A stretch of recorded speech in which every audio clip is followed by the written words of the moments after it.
भी ऐसा नहीं लगा, फ्रस्ट्रेट नहीं हुए कभी कि यार मैं डालता हूँ 40-50 लाख रुपए और ऑप्शंस करता हूँ? ऑप्शन बायर यार एक फुल टाइम जॉब है। और मैं आपको सच बताता हूँ, टू बी ऑनेस्ट, आज आपके पॉडकास्ट में मैं इतने ट्रेडर से मिला हूँ, कोई बंदा प्रॉफिटेबल नहीं। लॉकडाउन लग चुका था और हमने अकाउंट ओपन कराया और हमने कुछ ऑलमोस्ट 40 लाख रुपए फंड डाले। अच्छा, जो आप 40 लाख रुपए सीधा? हाँ, क्योंकि ऐसा आ रहा था ना लोग रिलायंस में इतना बर्बाद हुए कि एक दिन में रिलायंस उन्हें शॉर्ट किया हुआ है, रिलायंस बढ़ रहा है। उस टाइम मैंने कल्याण ज्वेलर्स में लगाया, मैंने कुछ तकरीबन 60 रुपए पे कल्याण ज्वेलर्स लिया था, अभी 750 पार है। हमने 5000 क्रिएटर का इंदिरा गांधी स्टेडियम में इवेंट करा, फुटेज भी चला सकते हैं यहाँ पे, जो कि वर्ल्ड रिकॉर्ड है। अमोघ लीला प्रभु जी थे, उनकी वाइब कैसी है और उनसे क्या क्या सीखने को मिला आपको? बहुत ग्रेट वाइब है यार, सीरियसली। मतलब अगर वो सुनेंगे तो उनको पता चल जाएगा कि मेरे लिए बोला है। बट बहुत सारी स्टोरी, अभी जस्ट आपने पूछा तो एक फनी स्टोरी आ जाती है। एक बहुत यंग ट्रेडर है, मैंने उनसे पूछा जब ऑफ द कैमरा हम लोग बैठे थे, तो मैंने पूछा भाई यार अब इतना पैसा भी बना रहे हो, क्योंकि एज अ क्रिएटर आप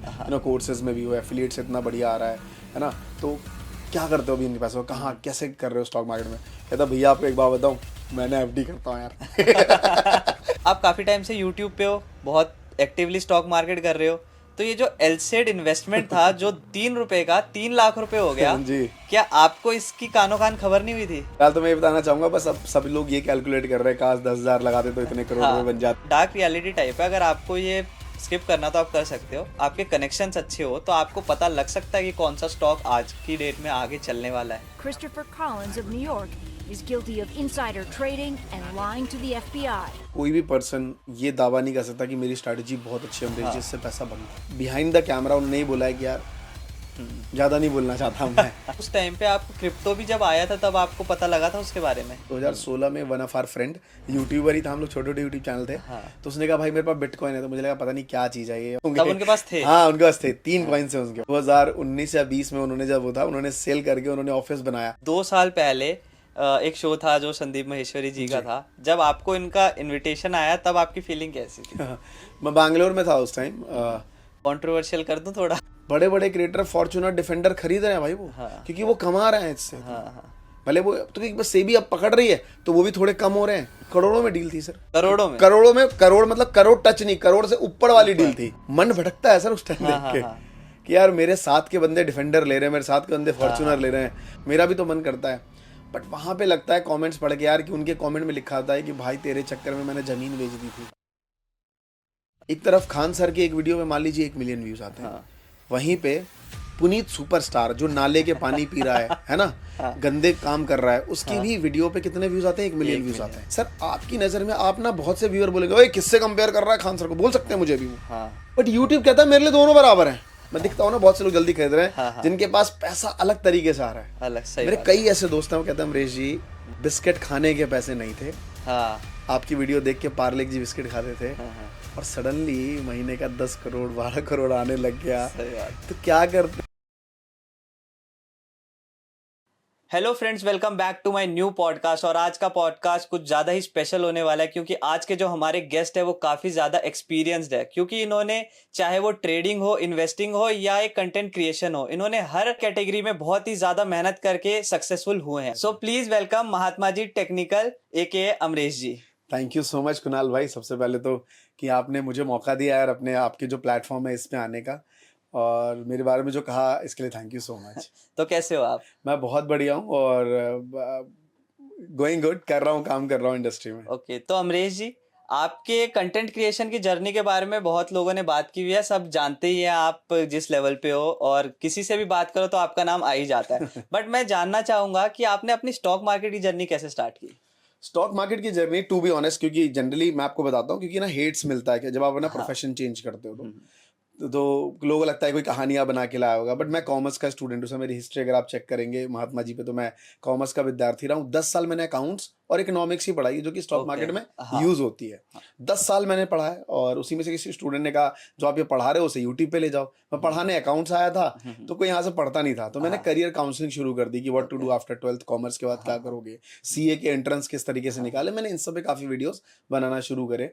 बट 2011 की बात है, जब हम लोग 12th क्लास में होते हैं तो स्टॉक मार्केट चैप्टर आता है, तो हमने शेर खां में अपना अकाउंट ओपन कराया। और जब हमने शेर खां में अकाउंट ओपन कराया तो उस टाइम मेरे पास 15,000 रुपए थे, और मेरे लिए बहुत बड़ा अमाउंट था ये। उस टाइम पे 15,000 तो बड़ा अमाउंट उस टाइम पे भी था और मेरे लिए तो बहुत ही बड़ा अमाउंट था, क्योंकि अर्निंग कुछ 3-4 हजार रुपए ट्यूशन पढ़ाता था उस टाइम। शुरू कर दिया, 5-5 हजार के 3 चेक दिए थे। आज भी मैंने अभी रिसेंटली मैंने शेर खां वासु मेल मंगवाया है हाँ, मेरा स्टेटमेंट का, तो मुझे याद है अच्छा। 3-3 चेक 5-5 हजार के दिख रहे थे। बहुत सारे सिग्नेचर्स करने पड़ते थे पहले, और ट्रेड टाइगर नाम के इनका सॉफ्टवेयर हुआ करता था।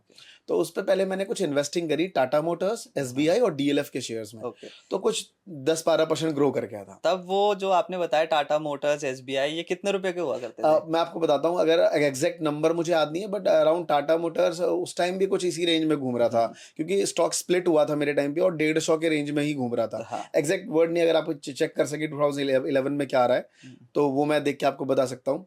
और डीएलएफ भी इसी रेंज में था, और एसबीआई, ये 3 स्टॉक्स, क्योंकि पहली बार ही गया था, मतलब कोई जहां से कुछ कहता था वही काम करना शुरू कर देते थे। तो मैं और मेरी वाइफ, मेरी शादी बचपन में हुई थी जब मैं 17 साल का था, तो मेरे साथ ही वो बड़ी हुई है। तो हमने कहा अच्छा। तो सही, मतलब क्योंकि पैसे दिखते हैं ना, स्टॉक मार्केट क्या क्विक मनी है, दिखता है तुरंत पैसा दिखता है, घट गया तो भी बढ़ गया तो भी। बट मेरे जो हमारे ब्रोकर थे, जो एजेंट थे, उन्होंने कहा कि सर आपको इसमें पैसा नहीं बनेगा, आपका बनेगा ट्रेडिंग में। मैं आपको बताऊंगा और आप वो करना। मैंने कहा सर कैसे? कह रहा सर आपको लेवरेज मिल जाएगी ना। तो मैंने देखा यार, पहले ना बहुत ज्यादा लेवरेज मिलती थी इंट्राडे में, तो मतलब 5x 10x तक का आपको लेवरेज मिल रहा है। मैंने कहा सही तब ट्रेडिंग इन द सेंस आपसे पूछना चाहूंगा, तब ट्रेडिंग जो होती थी वो ऑप्शंस नहीं आते थे, तब स्टॉक्स में ही होते थे, वो बस मार्जिन मिल जाता था। बिल्कुल। और मैं आपको बता दूं, उस टाइम ना इंट्राडे का बहुत चलन था, और खैर सोशल मीडिया था नहीं उस टाइम मेरे पास, तो मुझे इतना ज्यादा आइडिया था नहीं। मुझे बस मेरा मेन इन्फ्लुएंसर कौन था मेरा, वो ब्रोकर का वो बंदा, वो मुझे गाइड करता था। आज 200 रुपये कमा लिए, बहुत खुश हो जाता था, अरे यार 200 रुपये बन गए। और मेरा ट्यूशन का टाइम 3 बजे था, बच्चे स्कूल से आते थे, मैं जाके अकाउंट पढ़ाना शुरू करता था। और किस दिन 50 रुपये लॉस में, तो मैं पूरा दिन खराब करता था। 6 महीना मेरे साथ चला, मेरे दिमाग की दही हो गई, 7-8 हजार मेरे डूब गए। तो मेरी वाइफ ने कहा भैया इससे बढ़िया तो तुम ट्यूशन में कमा रहे हो यार, महीने के 30-40 हजार रुपये, वही काम करो। पता नहीं था कि करियर होगा, इतना बड़ा फ्यूचर होगा। छोड़ के मैं ट्यूशन की दुनिया में आ गया, और मैंने स्टॉक मार्केट को मोड़ के नहीं देखा। अच्छा। मैं 2016 में यूट्यूब पे आया था। 16, 17, 18, 19, 20, पूरा 20 तक काम किया। 20 में जब हम सक्सेसफुल थे यूट्यूब पे, एक आपको थोड़ा कट करूंगा यहाँ पे, 2011 में आप स्टॉक मार्केट में आपने ट्रेड किया, उसके बाद आपने मतलब कट ऑफ ही कर लिया, उसके बाद सीधा 2020 के अप्रॉक्स, क्योंकि मूड खराब हो गया था ना। मूड खराब हो गया था कि यार पैसे बर्बाद है, मतलब पैसे बर्बाद है, दिमाग खराब होता है अगर 50 रुपए का भी लॉस हो। तो फिर ट्यूशन की दुनिया में चला गया, और देन 16 में यूट्यूब चैनल शुरू किया जिसका नाम था महात्मा जी टेक्निकल। ओके। उस पे करियर काउंसलिंग, क्योंकि अकाउंट्स कोई पढ़ नहीं रहा था वहां पे, क्योंकि बच्चे थे नहीं। इनफैक्ट आज भी अगर आप देखेंगे तो यूट्यूब पे ना कॉमर्स के स्टूडेंट आपको कम मिलेंगे। अच्छा। आपको यूपीएससी, एसएससी कॉम्पिटिटिव एग्जाम मिलेगा, आपको साइंस बैकग्राउंड के मिलेंगे, नीट, जेई, ये सब बच्चे दिखेंगे, है ना। बट कॉमर्स वाले बच्चे आज भी कम दिखेंगे। तो मैंने शुरुआत करी, और करियर काउंसलिंग इन सब चीज़ों की, यूट्यूब से अच्छा पैसा बनाया, टू बी ऑनेस्ट। सक्सेसफुल हो गया, काफ़ी ग्रो करने लग गया, चैनल ग्रो कर गया। फिर हमने नए चैनल्स बनाए, वी मेक क्रिएटर, जहाँ मैं क्रिएटर्स को ट्रेन करने लग गया। जो आपने अभी बात कही कि जहाँ भी आप क्रिएटर से मिलते हो तो मेरे बारे में आप सुनते हो, तो अभी मैं आगे बताऊंगा अपनी जर्नी के आगे क्या क्या हुआ। तो फिर वो सब चैनल्स बनाए, और फिर पैसे बने, एंड देन फिर लॉकडाउन आया, तो उसके बाद जो जर्नी शुरू हुई। अच्छा, तो जैसे आप बता रहे हो यूट्यूब से अच्छे खासे पैसे बने, ये मैं पर्सनली अपने उससे पूछ लेता हूँ, क्योंकि मैं भी अभी बहुत ही ज्यादा एक बिगनर स्टेज पे हूँ। तो जब आपने, आपके मोनेटाइजेशन को कितना टाइम लगा, उसके बाद आपको एक सर्टेन अमाउंट आने में कितना टाइम लगा, उसके बाद जब छोटा मोटा अमाउंट के बाद अच्छे खासे पैसे आने में कितना टाइम लगा? अब अच्छे खासे पैसे की कोई डेफिनेशन नहीं है। उस टाइम जो आया था वो मेरे लिए बहुत अच्छा पैसा था, शायद आज वो ना हो। तो मुझे याद है कि कुछ उस टाइम ना मोनेटाइजेशन की कोई क्राइटेरिया नहीं था। आप वीडियो डालते थे और आपका चैनल मोनेटाइज होता था। और आज क्राइटेरिया है कि भाई 1000 सब्सक्राइबर्स, 4000 घंटे का वॉच टाइम चाहिए। तो मुझे करीबन 6 महीने लग गए थे और आने में, और पहला मेरा अमाउंट कुछ 18,000 रुपये आया था। अच्छा। और मैं बहुत खुश था कि यार यूट्यूब से पैसे आए हैं, अमेरिका से पैसे आए हैं। तो वो खुशी का दौर था, और वो दिन थे पहले। तो आपने जब दोबारा स्टॉक मार्केट स्टार्ट करी, तो आपने कुछ तो ऐसा होगा कि आपको दोबारा पुश मिला हो, या आप किसी से मिले हो, तो उसके पीछे क्या कहानी है? उसके पीछे रीजन था कि मैं आपको बताता हूँ, जो लोग यूट्यूब पे काम करते हैं ना, डिजिटली काम करते हैं, मुझे ऐसा लगता है कि ऑफलाइन वालों से उनका दिमाग थोड़ा तेज चलता है। उनको लगता है दुनिया बहुत फास्ट चल रही है, अगर आज ये पॉडकास्ट नहीं हुआ तो मैं लेट हो जाऊंगा। लेकिन आप ऑफलाइन वालों से मिलो, उनको दुनिया से मतलब ही नहीं है, वो अपना एक काम कर रहे हैं, चल रहे हैं। बट हमें बहुत जल्दी है। तो जब मैं यूट्यूब पे 2016, 17, 18, 19, 20, 4-5 साल काम करने के बाद मुझे काफ़ी ट्रेडर से मिला, काफ़ी फाइनेंस के क्रिएटर से दोस्ती हुई, क्योंकि हर एक का अपना अपना जॉनरा हाँ, था हाँ। और काफ़ी लोग नए नए शुरू कर रहे थे। तो मैंने देखा यार नए शुरू किया, इन्होंने अपना करियर अच्छा खासा बना लिया। तो फिर 2020 में अच्छे खासे पैसे थे हाँ, और 2020 में लॉकडाउन लगा था। हाँ। तो मैंने ज़रोधा में पहली बार अकाउंट ओपन कराया, जो मैं आपको अभी दिखा भी सकता हूँ। हाँ। पहली बार अकाउंट ओपन कराया और मुझे पता क्या था, इंट्राडे। इंट्राडे। अब मुझे लगा कि अब थोड़ी बहुत नॉलेज है भैया, अब तो मैच्योर हो गए हैं, समझदार हो गए हैं। लॉकडाउन लग गया था या नहीं लगा था? लॉकडाउन लग चुका था। अच्छा, ओके। लॉकडाउन लग चुका था और हमने अकाउंट ओपन कराया और हमने कुछ ऑलमोस्ट 40 लाख रुपए फंड डाले। अच्छा, जो आप 40 मेरा लाख रुपए सीधा? हाँ, क्योंकि पैसा आ रहा था ना यूट्यूब से पैसा आ रहा था, बिजनेस चल रहा था, हमने डाले हम बढ़िया करेंगे यार, मतलब इसको एक करियर हमने परस्यू करने की सोचा। और मेरा एक दोस्त भी था, उसको भी सिखा दिया मैंने। अच्छा। और उसको पहले क्या है, वो ऑफलाइन वाला बंदा था, उसको लगा यार ये तो रियल धंधा है, मतलब अभी लगाओ अभी के अभी बन रहे हैं, या तो ऊपर होगा या तो नीचे होगा, हाँ, सही बात है। यही होता है। तो उसे भी सिखाए और वो ज्यादा थोड़ा रिस्क बहुत ज्यादा लेता था। अच्छा, तो हम इंट्राडे करते थे, हमें फिर समझ आया फ्यूचर अच्छा। कि भाई लॉट में करो ना यार, हाँ। 1 महीने का मिलता है, यहाँ तो 1 दिन वाला था। हाँ, हाँ। तो मैंने कहा लॉट में करते हैं। ऑलमोस्ट मैं आपको बताता हूँ 7-8 लाख रुपए कमाए विद इन 1 महीने। 1 महीने। 7-8 लाख रुपए 10 दिन में गवा दिए मैंने। अच्छा, मेरा दोस्त अभी उसका पीएनएल 2 करोड़ लॉस में है, इनफैक्ट अभी? 2 करोड़ प्लस होगा, मैं उससे 1 महीने हाँ, पहले हाँ, मिला था। हम्म। उसके अंदर एक एडिक्शन आ गई इस चीज को करने की। हाँ। जब भी मैं पूछता हूँ करण कर रहा है क्या, वो कहता है नहीं नहीं भैया छोड़ दिया है। बट मैं चल पीएनएल चेक करता हूँ तो हाँ। अभी ऑप्शन कर रहा हूँ, उस टाइम हमें पता भी नहीं था ऑप्शन के बारे में। तो वो फ्यूचर में हम लोग रिलायंस में इतना बर्बाद हुए, एक दिन में ओके। रिलायंस ने शॉर्ट किया हुआ है, रिलायंस बढ़ रहा है, हाँ, हाँ। वॉलेटिलिटी बहुत ज्यादा थी उस उस टाइम, टाइम राइट। पे, ओके। सो उस टाइम हमें फ्यूचर का पता था, वॉलेटिलिटी बहुत ज्यादा थी हम्म। और तकरीबन 1.5-2 महीने के अंदर में मेरे सामने सामने उसने कुछ 80-90 लाख रुपए का लॉस किया। लॉस कर लिया। तो मेरे को एकदम से हिट हुआ, क्योंकि मैं यार उतना रिस्क टेकिंग बंदा न्यू हाँ। लाइफ में कि बहुत ज्यादा बोल्ड डिसीजन लूं। हाँ। मैं रुका हम्म। और मैंने कहा यार आपको प्रॉपर्टी कितना में लॉस हो गया था? मेरे को कुछ 10 लाख कमाए थे मेरे, 10 लाख चले गए। आप कहोगे अच्छा। मैं पीएनएल आपको शेयर कर दूंगा, हाँ। आप पीएनएल जरूर डाल दीजिएगा, हाँ। जो मेरा उस टाइम का रहा है 2020 का। तो मैंने कहा नहीं यार मुझे ये नहीं करना, क्योंकि मेरा एक स्टैब्लिश बिजनेस था। हाँ। मेरा यूट्यूब चल रहा था, मैं लोगों को डिजिटल मार्केटिंग और क्रिएटरप्रेन्योरशिप का कंप्लीट हमारा एक बैच चलता है लाइव, हम वो सब सिखा रहे थे, वहां से पैसा अच्छा बन रहा था। लॉकडाउन टाइम में सभी लोग ऑनलाइन कोर्सेज Online कर रहे कर थे, रहे थे, हाँ। तो मेरा बन रहा था। मुझे लगा यार मैं क्या कर रहा हूँ यहाँ पे। तो मैंने क्या किया, उन पैसों को एसबीआई के स्टॉक्स लिए हाँ। और जितने भी स्टॉक्स थे जो मैं जिनमें ट्रेडिंग करता था, मैंने लगाए पैसे और वो मैं निकल गया। ऑलमोस्ट मैंने कुछ तकरीबन बचे थे मेरे पास 20-22 लाख रुपए कुछ बचे होंगे, 40 कुछ में से। निकाल भी लिए थे मैंने, क्योंकि प्रॉपर्टी वगैरह लेनी थी उस टाइम, और वो लगा के छोड़ दिए। उसके बाद मैंने कान पकड़ लिया कि भाई मुझे ट्रेडिंग नहीं करनी करनी है है। उस टाइम। हाँ।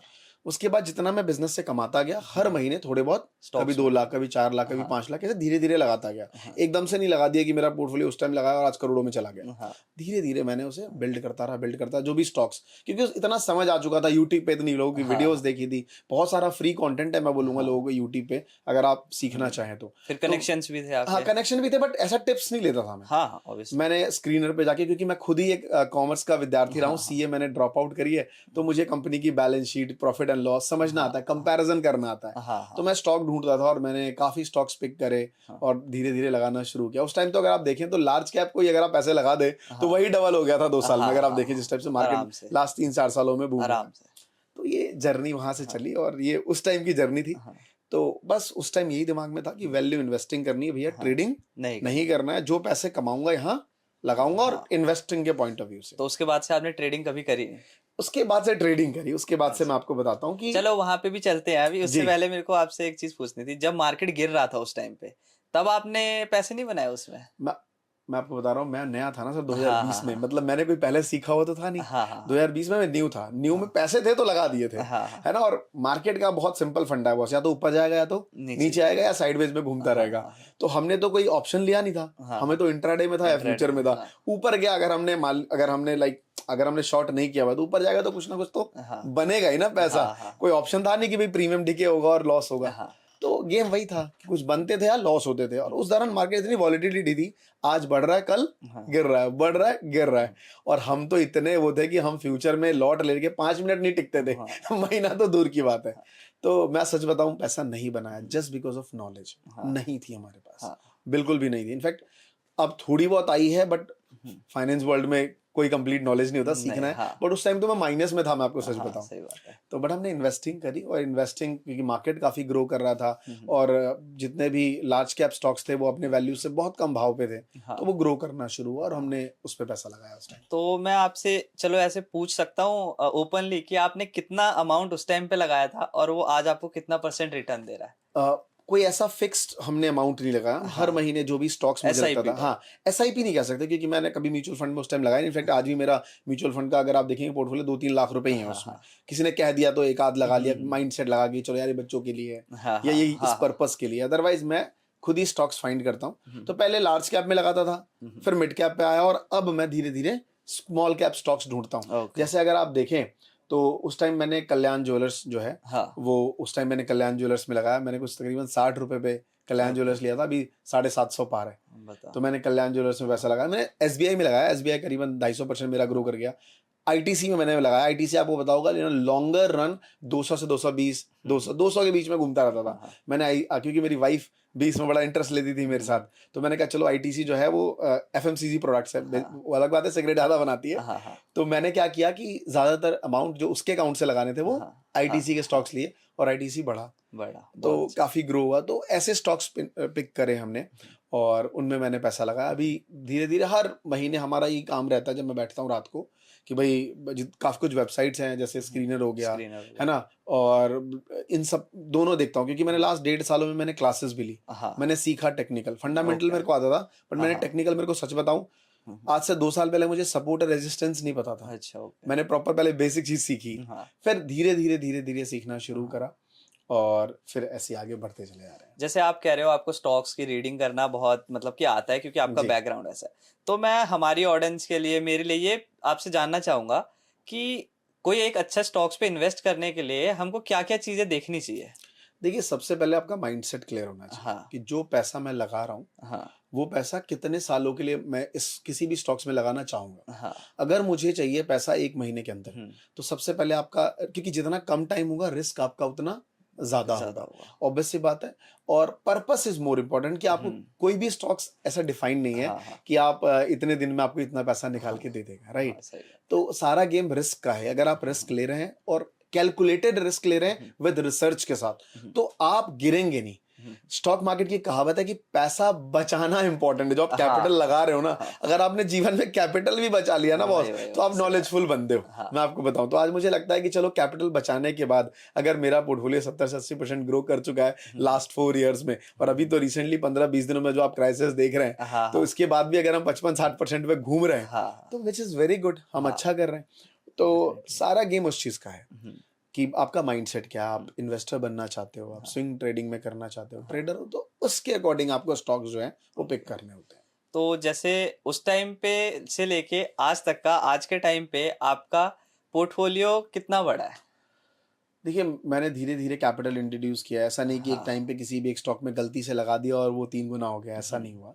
अगर आप स्क्रीन पे भी दिखा दूंगा क्योंकि ज़रोधा बड़ा एक सिंपल मैट्रिक्स देता है कब कब आप कैश इंट्रोड्यूस करते हो, तो देखेंगे हर महीने 2 लाख 3 लाख 4 लाख अपने अकॉर्डिंग मैंने उसमें डालता रहा जब जो स्टॉक मुझे अच्छा लगा।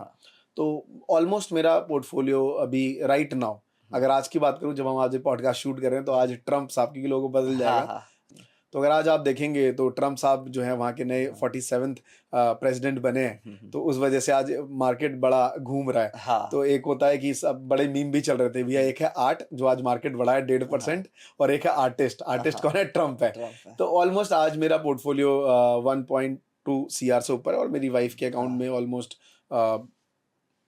25-30 लाख रुपए के करीब उनका पोर्टफोलियो है। तो ऑलमोस्ट पूरा फैमिली, हम 2-3-4 लोग हैं हमारे घर में अपने, जिनका कॉर्पस 2 करोड़ से ऊपर का हमारा पोर्टफोलियो कॉर्पस है, और ऑल द सबका मिला के हम कुछ अभी 60, क्योंकि 60% का प्रॉफिट हमारा स्टॉक्स में है। तो आपका आगे का टारगेट क्या है कि लाइक मेरे को यहाँ तक पहुँचना है और इतना मेरी कम से कम नेटवर्थ होनी चाहिए? कभी सोचा है आपने इस बारे में? देखो सर, मुझे जब मैं इस चीज़ में आया और लास्ट 1 सालों से मैं बहुत डेडिकेटेड लर्न कर रहा हूँ, मतलब 1-1.5 सालों से बहुत लोगों को सुनता हूँ। जैसे अगर आप देखेंगे मोतीलाल ओसवाल के जो फाउंडर है रामदेव अग्रवाल जी, उनको मैं एडमायर करता हूँ, उनको मैं बहुत सुनता हूँ, लकीली कभी उनसे मिल पाऊँ।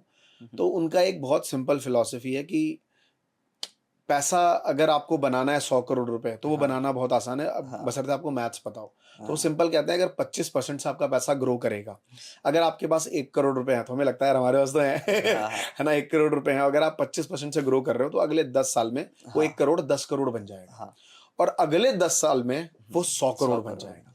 तो ये उनकी बात जब मैंने सुनी तो मैंने कैलकुलेट किया और मैंने देखा सच में अगर आप नॉर्मली अगर आप लिखें SIP कैलकुलेटर्स और आगे जाके 1 करोड़ रुपीज लमसम में डालें और आप देखें कि 25% से 10 साल में कितना बना, आपको दिखेगा कि 10 करोड़ से थोड़ा बहुत अमाउंट कम रहता है अमाउंट्स में। तो मेरे को लगा कि मैं क्यों नहीं कर, अगर मैं डेडिकेटेड, अगर आप देखें आज निफ्टी का एक एवरेज रहा है 12% का, और जो पर्सन निफ्टी बीट कर लेता है 13% 14% में, तो दे आर वेरी हैप्पी कि हमने निफ्टी बीट कर दिया।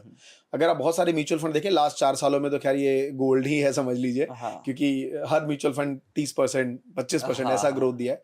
But in a longer run time frame अगर कोई म्यूचुअल फंड 15 17 18% दे रहा है तो आप समझो कि ये कितनी बड़ी वेल्थ क्रिएट करके दे देगा, इन्फ्लेशन बीट कर रहा है। तो मुझे ऐसा लगता है कि वो पर्सन जो म्यूचुअल फंड में पैसा लगाता है, जिसको अपना जॉब कर रहा है, वो महीने के 20,000 30,000 रुपए की SIP करता है और वो सोचता है कि चल यार मैं निफ्टी बीट कर लूँ 12-13% की, विच इज़ वेरी गुड, मेरे लिए बढ़िया है। तो अगर हम दिन भर यही काम कर रहे हैं, क्योंकि हमारा काम ही तो यही है ना, हमारा चैनल भी फाइनेंस रिलेटेड है, हम इसी से रिलेटेड काम करते हैं, इसी से रिलेटेड लोगों से मिलते हैं कि कौन सा सेक्टर अभी चलने वाला है, सेक्टर रोटेशन कौन सा आने वाला है, कहाँ कौन सा सेक्टर अभी ठंडे बस्ते में जाने वाला है। तो जब इतना को सीख और समझ रहे हैं, पढ़ रहे हैं डेली, तो ऑब्वियस सी बात है कि हमारा जो percentage in a longer run 10 साल में उनसे थोड़ा ज्यादा होना चाहिए।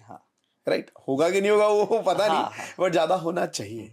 तो ये मेरा ऐसा मानना है। तो मुझे लगता है उनकी फिलॉसफी पे हम काम कर रहे हैं, और मुझे बिल्कुल आने वाले 20 सालों में 100 करोड़ रुपए जो हमने बना रखे हैं, ठीक है बिजनेस से अर्न कर रहा हूँ वो एक अलग पार्ट है, बट जो मेरा फाइनेंशियल कॉर्पस है वो 100 करोड़ मुझे चाहिए अगर मैं 20 साल में बनाना चाहूँ उसको। चलो, जैसे आपने बात करी कि अब आप फाइनेंस में आ चुके हो वापस से, वैसे उन्हीं क्रिएटर से मिल रहे हो जी। तो मैं आपसे जानना चाहूंगा, जैसे 6-7-8 महीने पहले तक आप थोड़ा earn money online, how to grow your YouTube, इस टाइप का कंटेंट बना रहे थे, स्टॉक मार्केट का भी बना रहे थे, बट क्या मेजर रीजन था कि आप कंसिस्टेंटली स्टॉक मार्केट से रिलेटेड ही कंटेंट बना रहे हो? ये मैं आप जितने भी व्यूअर है ना उन सबको ये बताना चाहता हूँ, आप मेरी बात ध्यान से सुनना।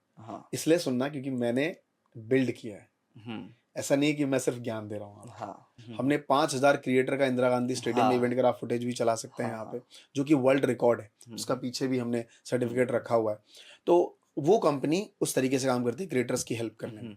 मेरे को लोग उसी के नाम से जानते हैं, अगर आप इंडस्ट्री में देखेंगे तो वो कंपनी अच्छी चल रही है, उसके पास टीम है, सब कुछ कर रहे हैं। मैं आपको बता दूं, मैं दिल्ली का ऑफिशियल 2023 का सिटी एम्बेसडर रहा हूँ यूट्यूब का, किसी ऐसे कंपनी का नहीं, यूट्यूब का। 2024 में मैं बिहार का सिटी एम्बेसडर हूँ। अच्छा। मैंने दिल्ली में 3 यूट्यूब के ऑफिशियल इवेंट करे खुद, उसकी फुटेज आप दिखाइएगा, और बिहार का भी इवेंट करा, अभी 2 इवेंट बिहार के करके आया। तो ये मेरा एक वी मेक क्रिएटर्स हमारी जो कंपनी है वो ये करती है। मेरा जो एक महात्मा जी टेक्निकल चैनल है वो करियर काउंसलिंग इन चीज़ों पे काम करता था, कैसे आप ऑनलाइन पैसा बना सकते हैं। बट मैं खुद भी तो सेल्फ स्टडी करता हूँ ना सर, मेरी खुद की भी तो पढ़ाई थी। मैंने कॉमर्स का स्टूडेंट था, CA ड्रॉप आउट किया, 12 साल अकाउंट्स पढ़ाया, मेरी वो नॉलेज क्या है। और मैंने लास्ट 1.5 सालों में इस पे खुद सीखा है। मनी मैटर्स करके यूट्यूब चैनल, शुभम अग्रवाल जो हमारे पहले स्टूडेंट हुआ करते थे, हमने उनको यूट्यूब सिखाया। बट साथ साथ में समझ आया इनके अंदर बहुत नॉलेज है, तो मैं उनका स्टूडेंट बना। मैंने कहा सर मेरे को सिखाइए टेक्निकल एनालिसिस। तो मैं उनसे करीबन ऑलमोस्ट 1.5 साल मैंने क्लासेस लिया। अब तो नहीं लेता, अब बीच बीच में काउंसलिंग करता रहता हूँ कि कुछ मेरे को डाउट है तो उसके लिए उनके साथ बैठ गया और सारी चीजें। तो द थिंग इज कि सीखना भी बहुत जरूरी है। तो महात्मा जी टेक्निकल पे मैं एज मेरी बढ़ती जाएगी, राइट नाउ आई एम 34।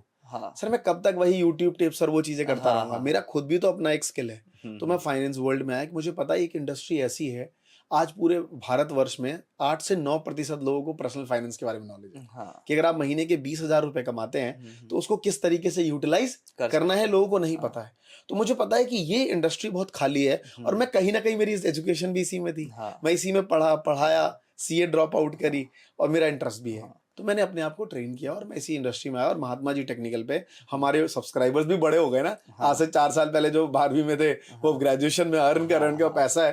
तो अब हम उनको सीखते हुए, क्योंकि मैं ही नहीं सिखा रहा, वहाँ पे बहुत सारे ट्रेनर आते हैं, अलग अलग ट्रेनर जो लोगों को सिखाते हैं फाइनेंस के बारे में। और कहते भी है ना कि टाइम के साथ तो सभी ग्रो करते हैं। अपडेट करना है। अगर आप टाइम के साथ अपनी नॉलेज को इम्प्रूव नहीं करेंगे तो आप मार्केट से सैचुरेट हो जाएंगे। मैं हाँ। आपको एग्जांपल देना चाहूंगा, हर साल मैं 2 नए ऐसे चेहरे देखता हूँ जो मुझे लगता है यार ये इतनी जल्दी ग्रो कर गए, हाँ, पर वो गायब हो जाते हैं गायब हो इंडस्ट्री जाते से। हैं, हाँ। वी आर वेरी ब्लेस्ड कि हमारे सब्सक्राइबर्स ने हमें 8 साल तक जिंदा रखा हुआ है। हाँ। यही हमारे लिए बहुत बड़ी हाँ, बात है। हाँ।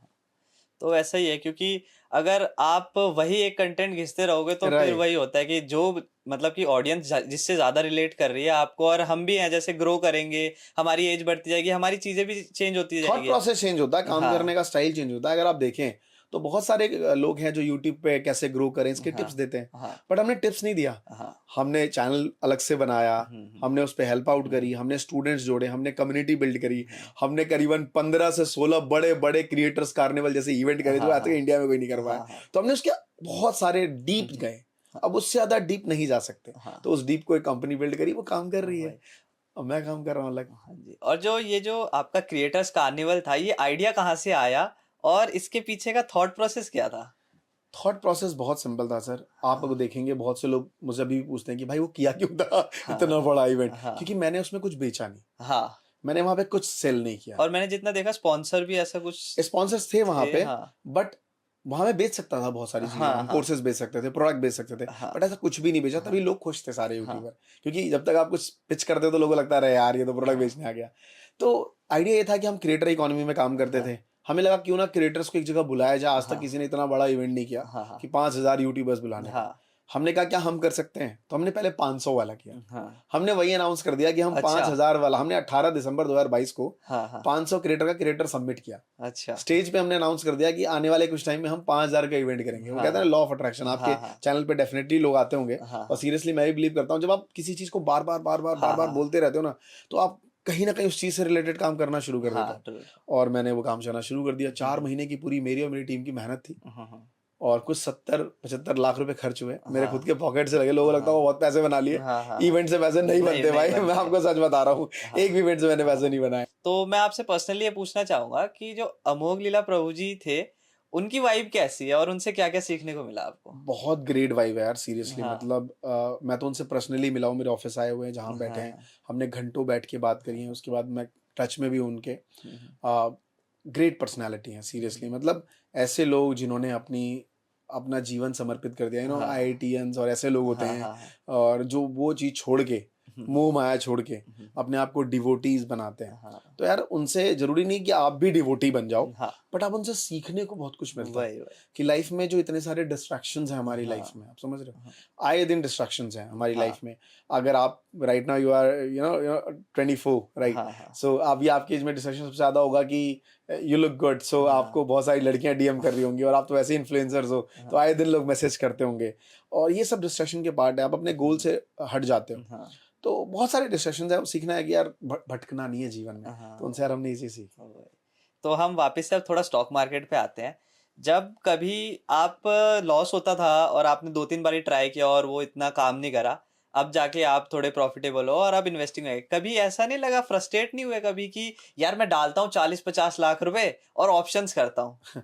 मैंने ऑप्शन ट्राई किया सीरियसली। आई टेल यू कि आज से 1 साल पहले जब मैंने आया तो मैंने पहले ऑप्शन सेलिंग ट्राई करी। ऑप्शन सेलिंग में ह्यूज कैपिटल जाता है, और बहुत बहुत माइनर प्रॉफिट बनता है, क्योंकि जितना उनका प्रीमियम जाता है उतना ही ऑप्शन सेलर को मिलता है। तब हेज का वो भी कॉन्सेप्ट नहीं आता। तो नहीं, हेज का कॉन्सेप्ट था, बट हमें आता भी नहीं होगा उस टाइम। तो बट धीरे धीरे सीखनी शुरू करी चीजें, ऑप्शन बाइंग ट्राई करी। बट मुझे लगता है कि ऑप्शन बायर यार एक फुल टाइम जॉब है जो और कुछ नहीं कर सकता। अगर आप ऑप्शन बायर कह के आप बिजनेस बिल्ड कर रहे हो, कंपनीज बिल्ड कर रहे हो, आप कह रहे हो नहीं मैं ऑप्शन बायर हूँ, प्रॉफिटेबल हूँ, तो मैं तो कहता हूँ भैया साफ P&L दिखा दे अपने लास्ट 3 सालों का, 1 महीने का मत दिखा, है ना। तो कोई भी ऐसा बंदा, और मैं आपको सच बताता हूँ, टू बी ऑनेस्ट, आज आपके पॉडकास्ट में मैं इतने ट्रेडर से मिला हूँ, कोई बंदा प्रॉफिटेबल नहीं है। जिसने P&L दिखाया वो भी, और जो नहीं दिखाता है वो भी, कोई प्रॉफिटेबल नहीं है। लास्ट 3 साल का आप उनको टारगेट मानिए, बल्कि बुल रन था तब भी कोई बंदा प्रॉफिटेबल नहीं है। मैंने देखा है ट्रेडिंग से। और जो जिसका P&L पूरा ग्रीन है ना, उसमें बहुत सारे झोल होते हैं। मैं आपको बताता हूँ, बहुत सारे P&L, मतलब जीरोधा का जो ग्रीन वाला डॉट बनाने के ना बहुत से तरीके हैं। बहुत आसान तरीके से बन जाते हैं। सारा मनी मैनेजमेंट का गेम है। तो अगर आप किसी का P&L ग्रीन देख रहे हो ना, तो प्लीज लुभावने अंदाजे मत उनसे जुड़ जाना। उसके पीछे भी अपनी साइकोलॉजी है, आपको ग्रीन दिखाना चाह रहे थे, ग्रीन बन गया वो। तो इससे रिलेटेड कुछ एक इंटरेस्टिंग बात बताओ जो आपको पता लगी हो, नाम मत लेना, ऐसे कुछ बताओ कोई एक अच्छी स्टोरी, क्योंकि आपने तो काफी सारों से मिले हो, तो कोई एक ऐसी स्टोरी। अगर वो सुनेंगे तो उनको पता चल जाएगा कि मेरे लिए बोला है, बट बहुत सारी स्टोरी अभी जस्ट आपने पूछा तो हाँ। एक फनी स्टोरी आ जाती है। एक बहुत यंग ट्रेडर है जिनको बहुत यूथ फॉलो करती है, हाँ। और मैंने उनसे पूछा जब ऑफ द कैमरा हम लोग बैठे थे, तो मैंने पूछा भाई यार अब इतना पैसा भी यूँ बना रहे हो, क्योंकि एज अ क्रिएटर आप कोर्सेज में भी हो, एफिलिएट से इतना बढ़िया आ रहा है ना, तो क्या करते हो अभी इन पैसों को, कहाँ कैसे कर रहे हो स्टॉक मार्केट में। कहता भैया आपको एक बात बताऊं, मैंने एफडी करता हूँ यार। मैं एफडी करता हूँ। मुझे लगता है ट्रेडिंग की दुनिया में इससे बड़ी इंटरेस्टिंग स्टोरी नहीं होगी कि एक यंग ट्रेडर जो इतना पैसा कमा रहा है ट्रेडिंग से, लोग उसको देख के इंस्पायर्ड हो रहे हैं, वो मुझे कह रहा है एफडी कि भैया मैं एफडी करता हूँ, मैं 1% के चक्कर में नहीं पड़ता। तो इससे बड़ी इंटरेस्टिंग न्यूज क्या दूं अब आपको। बट मैंने सुना है कि ये सब जो भी कोर्सेस वगैरह चलते हैं, इससे बहुत ही ज्यादा एक अच्छी अर्निंग हो सकती है। ह्यूज रेवेन्यू यार, ह्यूज रेवेन्यू। मतलब अगर कोई फाइनेंस का कंटेंट क्रिएटर है, मैं तो बोलूंगा कि आप मतलब ट्रेडर है तो अगर आप सिखा रहे हो लोगों को, आप डिजिटल ज्वाइन करो। यूट्यूब में बहुत पोटेंशियल है। मैं ये नहीं कहूंगा सभी ट्रेडर खराब है यार, कुछ ट्रेडर की खराब होने की वजह से कम्युनिटी बदनाम होती है, या फिर कुछ ट्रेडर से आप ज्यादा ही एक्सपेक्टेशन लगा लेते हैं, राइट। तो हर जगह है वो, तो हर जगह कुछ गलत लोग हैं जिस वजह से वो इंडस्ट्री खराब है। तो आप उससे सभी ट्रेडर को जज मत करिए आप। दूसरी बात, अगर आप खुद एक टीचर हैं, सोशल मीडिया पे आइए, पूरे भारतवर्ष में लोगों को सिखाइए। अगर आपके पास कोई ऐसी स्ट्रैटेजी है, आप लोगों को साइकोलॉजी सिखा सकते हो, आप लोगों को माइंडसेट सिखा सकते हो, क्योंकि मुझे लगता है ट्रेडिंग में ना कोई सेटअप काम नहीं करता, मुझे लगता है माइंडसेट काम करता है। और इसी वजह से आगे चल के अगर आप देखें तो रोबोट्स और ये सब आगे चल के ज्यादा सक्सेसफुल होंगे एज अ ह्यूमन, क्योंकि हमारे अंदर एक ना इमोशंस है, हम इमोशंस ट्रेडिंग करने लग जाते हैं, और यही हमारे पतन का कारण बनता है। ये रियलिटी है। आप काफी टाइम से यूट्यूब पे हो, बहुत एक्टिवली स्टॉक मार्केट कर रहे हो, तो ये जो एलसेड इन्वेस्टमेंट था जो 3 रुपए का 3 लाख रुपए हो गया जी, क्या आपको इसकी कानो कान खबर नहीं हुई थी? फिलहाल तो मैं ये बताना चाहूंगा, बस अब सब लोग ये कैलकुलेट कर रहे हैं, काश 10,000 लगाते तो इतने करोड़ रुपए बन जाते हैं ना। इसकी रील्स बहुत वायरल हो रही होंगी। देखो सर, द थिंग इज कि ये सवाल मैं भी अगर अपने से 10 साल 15 साल एक्सपीरियंस वाले से पूछता हूँ ना, तो उसको भी ये बात चीजें पता नहीं होती। कुछ चीजें ना अलग हैं, आप समझिए मेरी बातें। कुछ ऊपर लेवल का एक गेम है, अलग लेवल का, जो बहुत कम लोगों के हाथों में, और वो एक अलग दुनिया है ना। कहते हैं ना, भारत में कहावत है कि जिसका पैसा वही ज्यादा पैसे बनाता है। ये ट्रू रियलिटी है।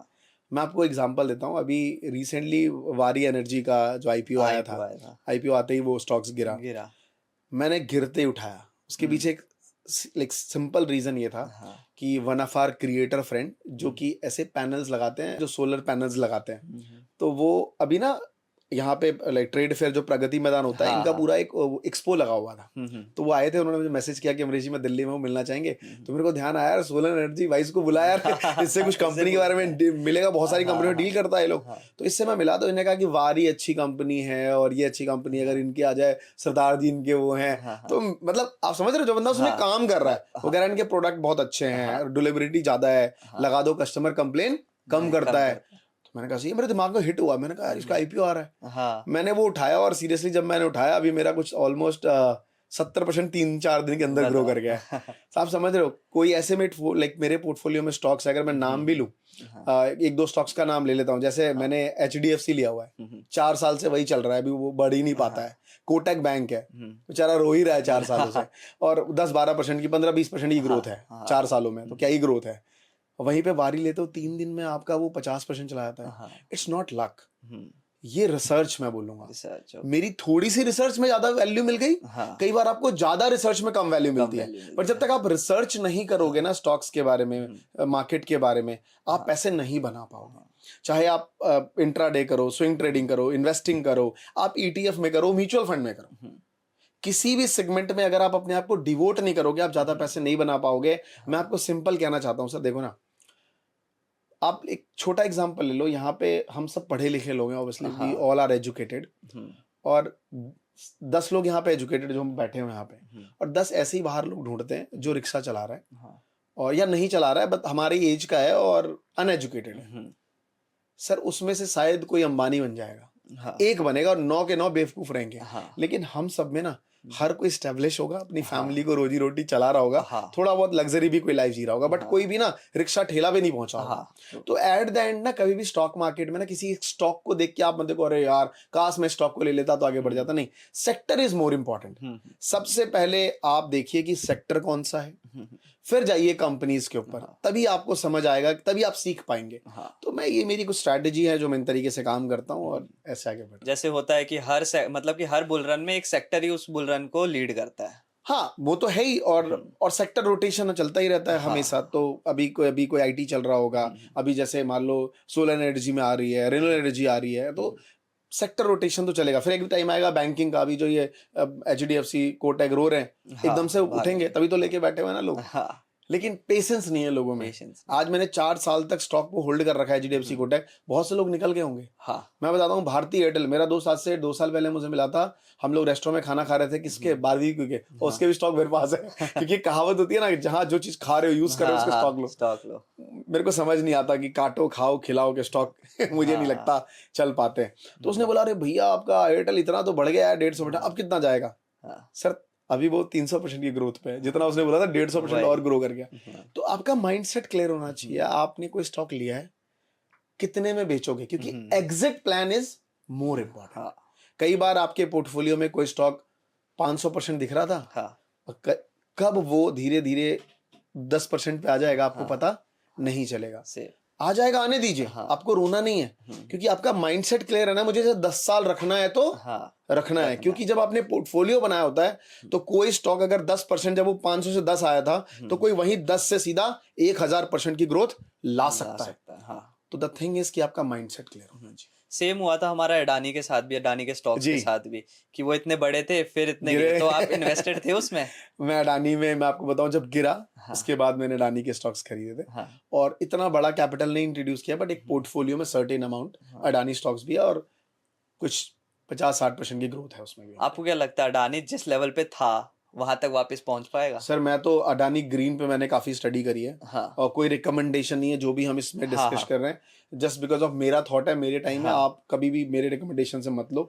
कब के मैंने रिसर्च किए हैं वो मैं आपको टाइम नहीं बता रहा हूँ, तो आप मैंने कब रिसर्च किया उस पर आप कभी भी स्टॉक्स मत आ, स्टडी के लिए आप देखो, बट खरीदना मत भैया, आप जरूर किसी से एडवाइस लेना।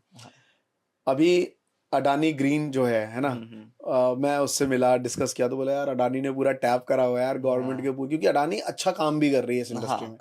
तो आपको ना मार्केट रिसर्च भी करनी बहुत जरूरी है कि ये प्रोडक्ट कैसा बना रही है, कस्टमर खुश है कि नहीं है ना।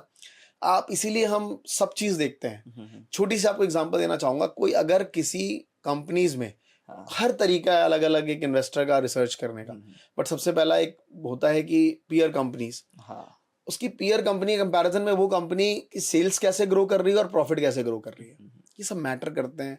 तो ये सब चीजें हैं जो कुछ देखा जाता है कि भाई अगर कंपनी का जो फाउंडर है उसके स्टेक्स कितने हैं, वो स्टेक्स अगर 2% भी बढ़ा रहा है तो उसका मतलब आने वाले 6 महीने में कुछ बड़ा होने वाला है।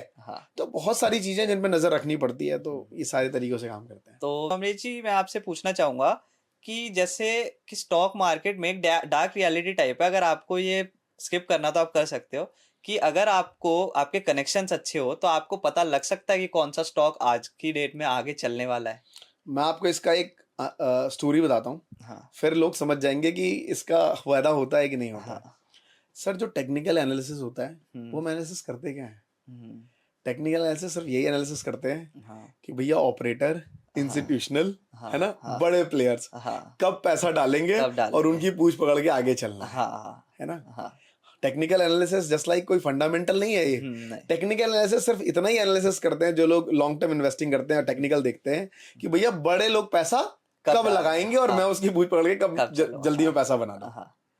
तो बड़े लोग पैसा कब लगाते हैं, है ना। एक म्यूचुअल फंड कंपनी अपना 100 करोड़ रुपए 5000 करोड़ रुपए कब डालती है किसी फंड में, वो ऐसे टेक्निकल पे सपोर्ट पे है ना आके देखती कि चलो सपोर्ट ले लो, या रेजिस्टेंस ब्रेक कर रहा है तो ले लो, या सपोर्ट ब्रेक कर रहा है तो बेच दो, ऐसे पे वो बड़े इंस्टीट्यूशन नहीं लगाते हैं।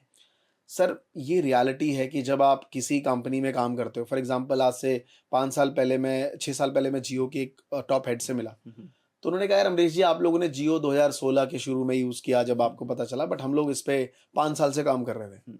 तो आप सोचो ना, कि जब वो प्रोजेक्ट आने वाला था उससे 1 साल पहले उस बंदे को तो मालूम था ना कि भैया कितना बड़ा प्रोजेक्ट आ रहा है, रिलायंस लॉन्च करेगा, तो रिलायंस के शेयर पे कितना बड़ा इम्पैक्ट पड़ेगा। तो ऑब्वियस सी बात है कि एक इनसाइडर न्यूज जो है ना, भले ये इनसाइडर ट्रेडिंग जो कहते हैं वो फाउंडर्स और उन चीजों में वो है, बट ये कहते हैं ना कि एक अगर आपने वो ब्लैक रॉक और इन सब चीजों की बात करो, जितने बड़े इंडिया से बड़ी इकोनॉमी है, सबके पास इतने बड़े बड़े लोग बैठे हैं जिनको हर कंपनी के डिटेल काफी पता होती है, बहुत सारी चीजें। आज अगर आप कौन से हैं हमारे जो 2-3 इन्वेस्टर हैं, आज अगर आप विजय खेड़िया जी का या रामदेव अग्रवाल जी का सुनोगे पॉडकास्ट, तो वो बताते हैं कि जब उन्होंने एक बैंकिंग के कंपनी के शेयर खरीदे और उसमें 2000% की ग्रोथ हो गई, उन्होंने कहा तब तो मैंने ऐसे ले लिया था, लेकिन राइट नाउ आज हमारे पास एक कंपनी पे जब हम कैपिटल लगाते हैं स्मॉल कैप पे, तो पहले हम किससे मिलते हैं? उनके फाउंडर से मिलते हैं, देखते हैं कि वो बंदा है कैसा, अच्छा कैसा माइंडसेट है। तो आप समझिए कि कितनी डिटेलिंग जाके तब लोग पैसा लगाते हैं, और हम लोग सिर्फ सपोर्ट और रेजिस्टेंस के बेसिस पे लगा दें तो वो समझदारी नहीं है। मुझे ऐसा लगता है कि this is reality, harsh reality है स्टॉक मार्केट की। और क्योंकि डीप, जितना डीप यही तो हुआ ना कि आप रिसर्च कर रहे हैं, उनके लोगों से मिल रहे हैं, कस्टमर फीडबैक ले रहे हैं, एम्प्लॉय से मिल रहे हैं, एम्प्लॉय से पूछ रहे हैं कि भैया आपको कंपनी कैसी लग रही है। आप देखो आज जो अमेरिका की कंपनी है सिलिकॉन वैली में, अरे कौन बनाती है ग्राफिक्स, कौन बनाती है वो? एनवीडिया। अगर आप देखो कि एनवीडिया के एम्प्लॉइज सारे मिलियनर्स हो गए यार, है ना, सबने गाड़ी खरीद ली, बट आपको एक रियलिटी बताऊं, किसी ने वो जॉब छोड़ी नहीं। क्योंकि सब छोड़ सकते थे। 2-3 रीजन फैक्टर थे, क्योंकि उनको बड़ा उस कंपनी से लगाव था, उन कंपनी में मजा आता उनको काम करने में। दूसरा, जहां वो रहते थे वहां वो मिडिल क्लास ही दिखते हैं सिलिकॉन वैली में, है ना। तो द थिंग इज कि कंपनी के एम्प्लॉय कंपनी के बारे में क्या सोचते हैं। तो जब ये सब चीज आपको पता चलती है, आपको लगता है ना कंपनी बहुत अच्छी है। टाटा की कंपनी में लोग पैसा क्यों लगाते हैं? क्योंकि टाटा एक ट्रस्ट है ना, रतन टाटा के नाम पे लोग आते हैं, यार ये धोखा नहीं करते किसी के साथ, है ना, एम्प्लॉय का बड़ा ध्यान रखते हैं, इनके प्रोडक्ट बहुत अच्छे हैं, तभी तो आप पैसा लगा बैठते हैं। तो दिस इज रियलिटी। हम भी रिसर्च करते हैं, हम चार्ट्स पे और ऑनलाइन रिसर्च करते रह जाते हैं। जो बड़े प्लेयर्स होते हैं वो जाके ऑफलाइन देखते हैं, फाउंडर से मिलते हैं, इन्से मिलते हैं, वो उस टाइप की रिसर्च मैं वही कह रहा हूँ ना, तो हम उन्हीं को फॉलो कर रहे हैं ना सर, बेसिकली। मतलब वो लोग चार्ट्स बनाते हैं, और बाकी जो इन्वेस्टर्स हैं वो चार्ट को पकड़ के आगे बढ़ते हैं, उनको उनके पद चिन्हों पे चलते हैं। और ये रियलिटी है, किसी से बात छुपी नहीं है, जो लोग इस इंडस्ट्री में उनको पता है। तो जैसे आपने रतन टाटा जी की बात करी, तो आपको क्या लगता है टाटा के स्टॉक्स में इम्पैक्ट आ सकता है उनके जाने के बाद? मैं ऐसे कुछ बोलना नहीं चाहता, बट सबसे पहले तो एक ग्रेट लीडर थे यार। मतलब उन्होंने भारत के लिए जो किया, मतलब इतना ज़्यादा इंडस्ट्री लाइक रेवोल्यूशन, बहुत बड़ी बात है। अभी मैं रिसेंटली जमशेदपुर होके आया, JRD टाटा के नाम पे पूरा वो शहर बसा हुआ है ना, और टाटा स्टील में देख के आया। तो मुझे लगता है कि यार उन्होंने देश को बहुत कुछ दिया, बहुत। इसी वजह से लोग उनका नाम लेते हैं। आज भारत की जो सबसे अमीर फैमिली, अंबानी फैमिली, लोग उनके बारे में बात नहीं करते, और बल्कि नेगेटिव PR ज़्यादा होती है, और टाटा के बारे में इतनी अच्छी PR होती है ना, लोग इतना अच्छा बोलते हैं उनके बारे में। सो मेनी रीजंस हो सकते हैं, उसके भी सबसे बड़ा रीजन है उन्होंने देश को कंट्रीब्यूट किया। चाहे आप एयर इंडिया की बात कर लें, या जो उन्होंने दोबारा फिर खरीदा, और उसमें बहुत सारी चीजें आप न्यूज़ सुनते हैं उसके बारे में। बट अगर अपनी बात करूं, तो मुझे लगता है टाटा मोटर्स के जो स्टॉक्स है, वैसे टाटा के अलग अलग स्टॉक्स काफी हैं, अगर मैं टाटा मोटर्स की बात करूं तो वो एक साइकिल में चलता है। अगर आप लॉन्ग टर्म टेन्योर में देखें, अभी आप रिसेंट के 3 साल में देखेंगे तो 4-4 सालों तक वो एक साइकिल में फंसा रहता है, साइड में फंसा रहता है, ग्रोथ ही नहीं हो पाती। तो मैं उस पर डिस्कस नहीं करना चाहूंगा। आपने कहा कि सर रतन टाटा के जाने के बाद क्या इम्पैक्ट पड़ेगा, मुझे लगता है कुछ भी इम्पैक्ट नहीं पड़ेगा। लोग उनसे और इंस्पायर्ड होंगे कि उन्होंने कंपनी इतनी बड़ी बिल्ड कर दी, उन्होंने इतने बढ़िया लोग अपनी कंपनी में रखे हुए हैं, और कंपनी हमेशा फाउंडर के तो विजन से चलती है, साथ में मैनेजमेंट से चलती है कि कितनी बढ़िया मैनेजमेंट है। तो आई डोंट थिंक सो कि लोग इस तरीके का छोटी माइंडसेट रखेंगे और अपना पैसा इस तरीके से कुछ प्लस माइनस करेंगे। तो वापस से आते हैं हम ट्रेडिंग पे, जैसे हम आपके बारे में बात कर रहे थे, तो ट्रेडिंग उसके बाद से आपने बिल्कुल ही छोड़ दी या फिर दोबारा स्टार्ट किया आपने? अब मैं 1-2 स्ट्रैटेजी पे वर्क कर रहा हूँ, और अभी मैं उस पर ज़्यादा वीडियोस नहीं बनाता। पहले मैं उस स्ट्रैटेजी पे खुद प्रॉफिटेबल हो जाऊँ, है ना, और जब मैं प्रॉफिटेबल हो जाऊँगा तो मैं लोगों को दिखाऊंगा। तो अभी मैं और मेरी टीम 1-2 स्ट्रैटेजी है जिस पर हम काम कर रहे हैं, डेली काम कर रहे हैं, और धीरे धीरे लेट्स होप जब वो कुछ फ्रूटफुल उससे निकल पाएगा और लग पाएगा कि हाँ यार ये करियर बन सकता है किसी बंदे को, तो डेफिनेटली हम वो स्ट्रैटेजी शेयर करेंगे। आपने अब स्टॉक मार्केट स्टार्ट कर दी है, आप इसमें काफी ज्यादा एक्टिव हो गए हो, तो आप स्टॉक मार्केट से ज्यादा अर्न कर रहे हो या यूट्यूब से ज्यादा अर्न कर रहे हो? ऑब्वियस सी बात है, मेरी जो कंपनी है वो ज्यादा पैसा बना रही है, क्योंकि जो स्टॉक मार्केट है अभी तो हमने लास्ट 6 महीनों से शुरू किया उसके बारे में। और अभी मैं खुद ही लर्नर हूँ, मैं आपको ऑनेस्टली बताऊँ, मैं काफ़ी चीज़ समय में ज़्यादा दे देता हूँ क्योंकि मेरी कंपनी ऑटोमेशन पे जा चुकी है, हमारी टीम है, लोग उसको हैंडल करते हैं। और बट नई चीज़ों पे मैं ज़्यादा समय दे पाता हूँ। मैं हमेशा नाइट आउल हूँ, तो रात को मेरे पास 11 बजे से लेकर 2 बजे तक का समय रहता है ना, तो वो मैं अपने स्टडी को देता हूँ, बहुत ज़्यादा स्टडी करता हूँ और मुझे अच्छा लगता है, मतलब ये चीज़ करना शुरू से ही। मतलब मुझे लगता है कि बुक्स आपकी सबसे अच्छी फ्रेंड होती हैं, तो मैं किताबें पढ़ता हूँ और बस नॉलेज गेन कर रहा हूँ, तो अभी वो सीख रहा हूँ, तो अब ऑब्वियस सी बात है। और जो स्टॉक मार्केट में इन्वेस्ट करके जो पैसा बनता है, कभी भी उसे आप प्रॉफिट मत मानो। वो आज 100% की ग्रोथ डबल दिखा रहा होगा और कब एक क्राइसिस आएगा और कब वो आपका फिर से उसी लेवल पे आ जाओगा, आपको नहीं पता। तो सारा गेम माइंडसेट का। मैंने पैसा सर वो सीधा 10 साल के लिए लगाया हुआ है कि वो मेरी रिटायरमेंट के टाइम पे काम आएगा, या मैंने कुछ कुछ पर्पस के लिए लगाया हुआ है। वो पैसा है जो मैंने अपने अर्निंग से निकाल के डाला हुआ है, तो मैं उसको काउंट नहीं करता अपनी प्रॉफिट्स में। क्योंकि मेरा आज पोर्टफोलियो 1.5 लाख से ऊपर होता है तो लोग मुझे खुश होंगे, 1.5 लाख रुपए बने, मैं खुश नहीं होता क्योंकि कल को मेरा पोर्टफोलियो 1.5 लाख से गिर भी जाता है। और मुझे आज और कल पे ध्यान नहीं देना, मुझे लॉन्ग टर्म इन्वेस्टिंग करनी है, तो मुझे 10 सालों के लिए सोचना है।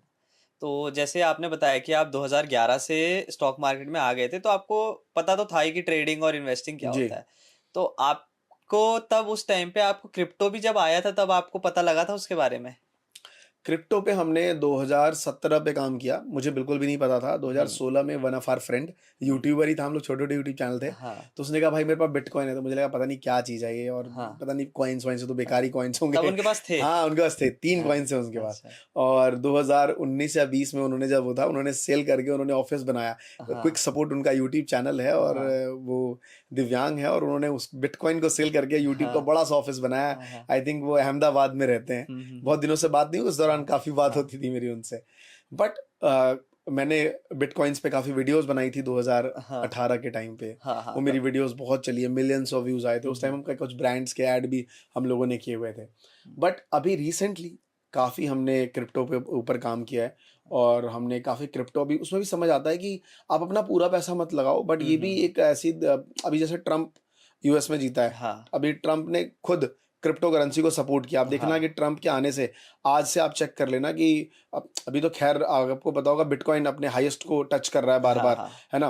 तो चीज़ें बढ़ रही हैं, इसके यूज केसेस बढ़ रहे हैं। मैं देख रहा हूँ कि चाहे वो बिटकॉइन हो, इथीरियम हो, सोलाना हो, या सुई हो, या बीएनबी हो, है ना, इस तरह के जो कॉइन्स है ना, ये किसी न किसी ब्लॉकचेन टेक्नोलॉजी पे आधारित है। और ये टेक्नोलॉजी कोई ना कोई प्रॉब्लम सॉल्व कर रही है। जैसे बिटकॉइन के प्राइस क्यों बढ़ रहे हैं? बिटकॉइन के प्राइस इसलिए बढ़ रहे हैं क्योंकि बिटकॉइन को लोग एज अ सब्स्टिट्यूट देख रहे हैं मनी का, और वो लिमिटेड है। हाँ, लिमिटेड तो है, बट ये कहीं ना कहीं इसका एक यूज केस है कि ये मनी को क्या कर सकता है, रिप्लेस कर सकता है।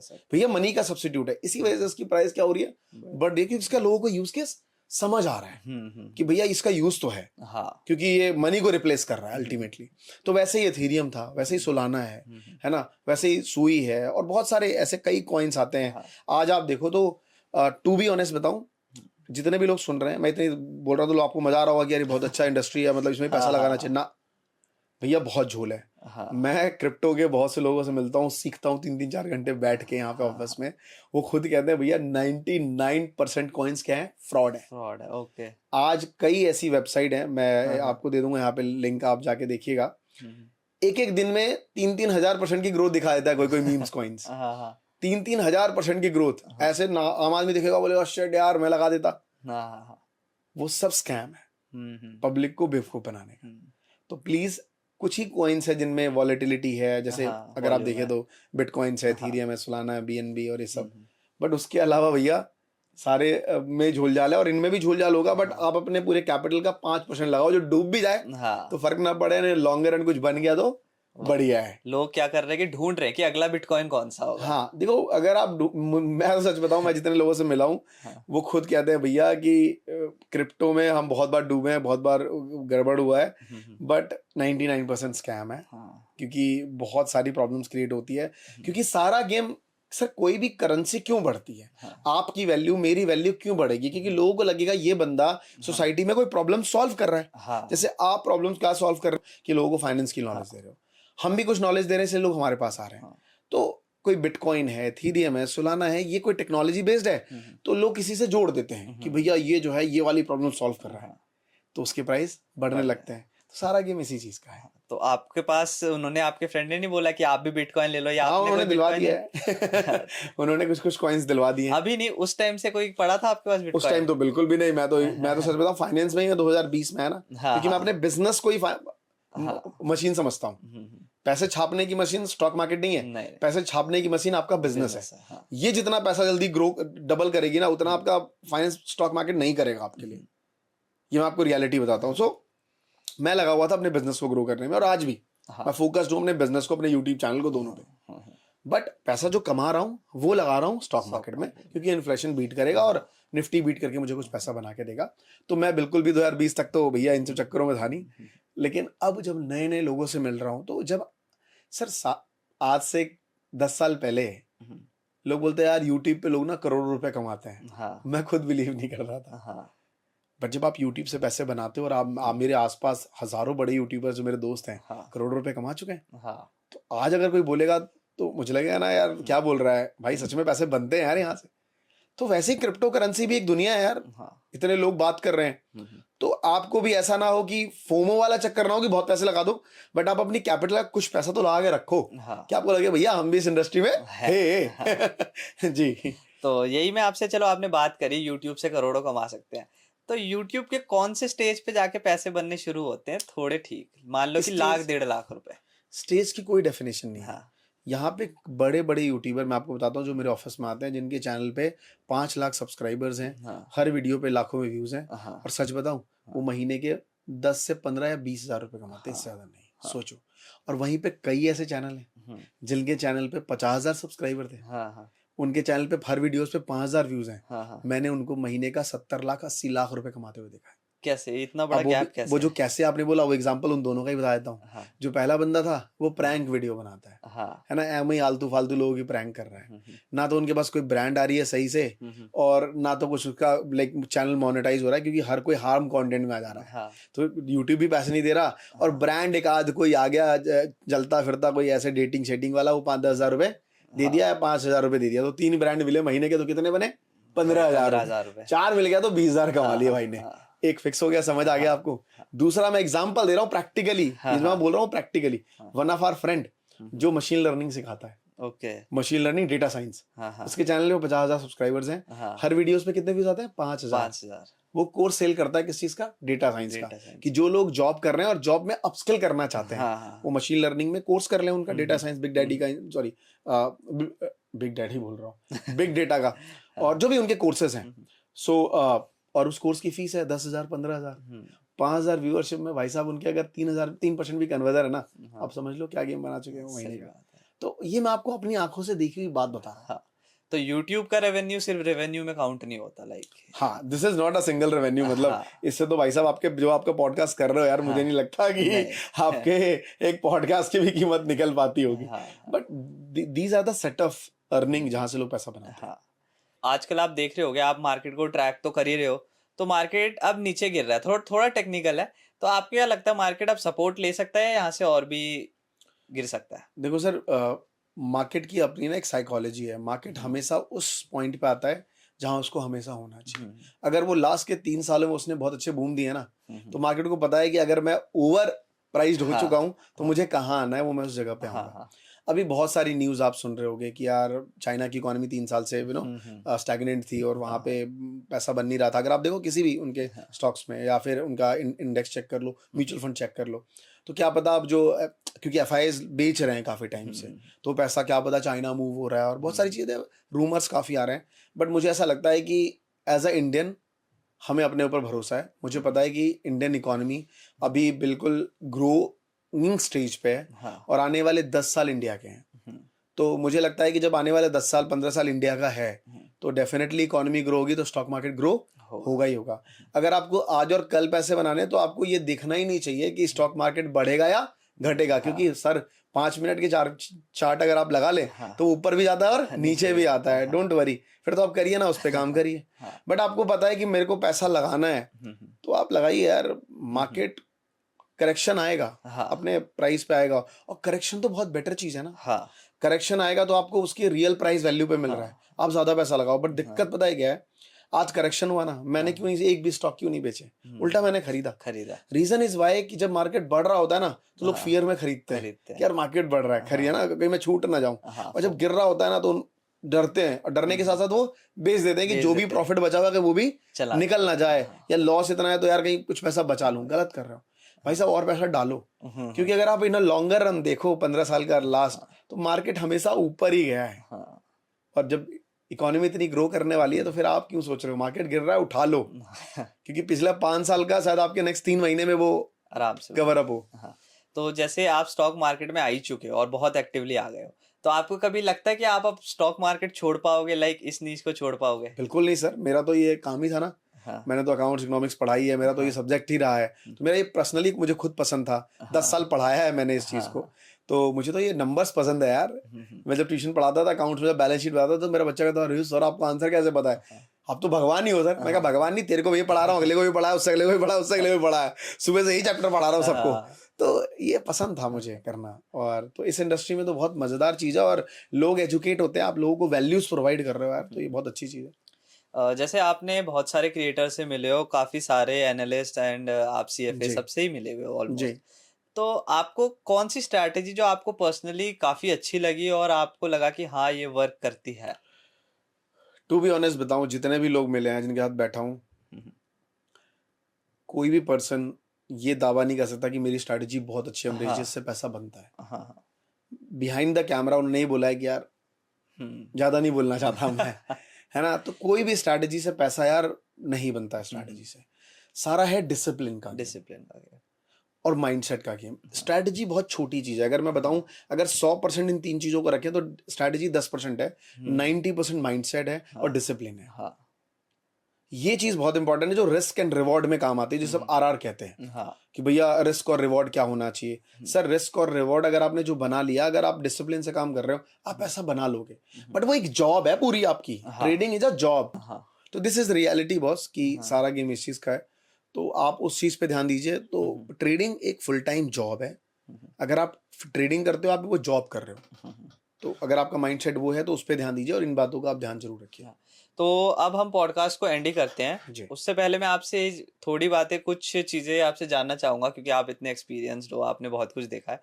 कुछ ऐसी बातें जो हमारे ट्रेडर्स जो देख रहे हैं उनको हेल्प करे, मुझे हेल्प करे, कुछ आप उनको गाइड करना चाहो? मैं तो सबसे पहले उनको बोलना चाहूंगा, जो ट्रेडर और जो इन्वेस्टर लोग हैं, कि यार अगर आप ट्रेडर हो ना, किसी एक बंदे को फॉलो करो। मार्केट में बथेरे स्ट्रैटेजी बट रही है, किसी एक स्ट्रैटेजी पे जिसको आपको कन्विक्शन हो, एक बार लगे कि हाँ यार मैं इसको समझ पा रहा हूँ, मैं कर पाऊंगा, आप उस पे माइंडसेट बिल्ड करके अपनी एक पूरा एक कंट्रोल रख के काम करिए।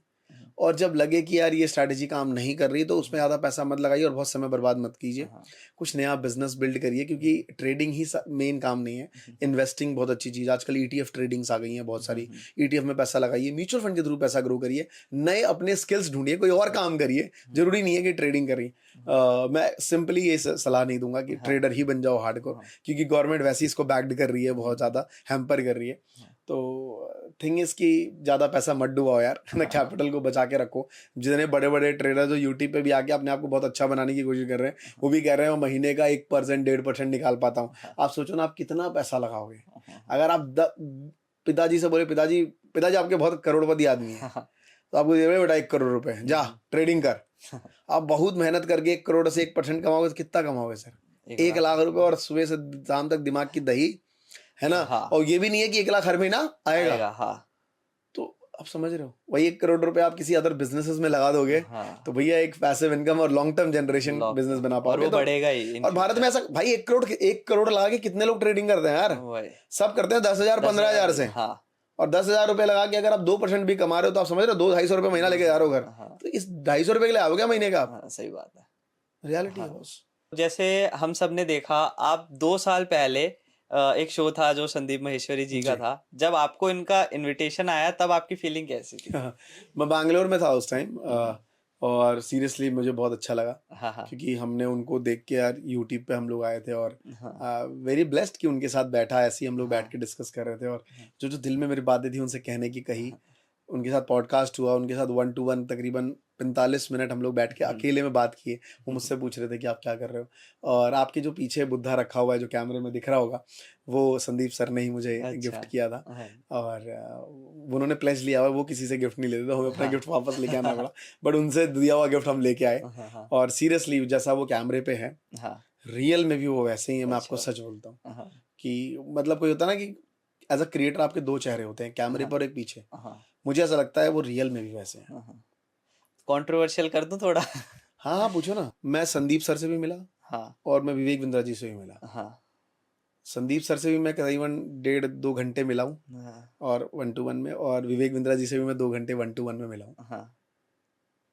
मुझे लगता है कि संदीप सर जैसे कैमरे पे हैं वैसे ही रियल में है, पर विवेक बिंद्रा जी का मुझे वो वाइब नहीं आई उनके साथ।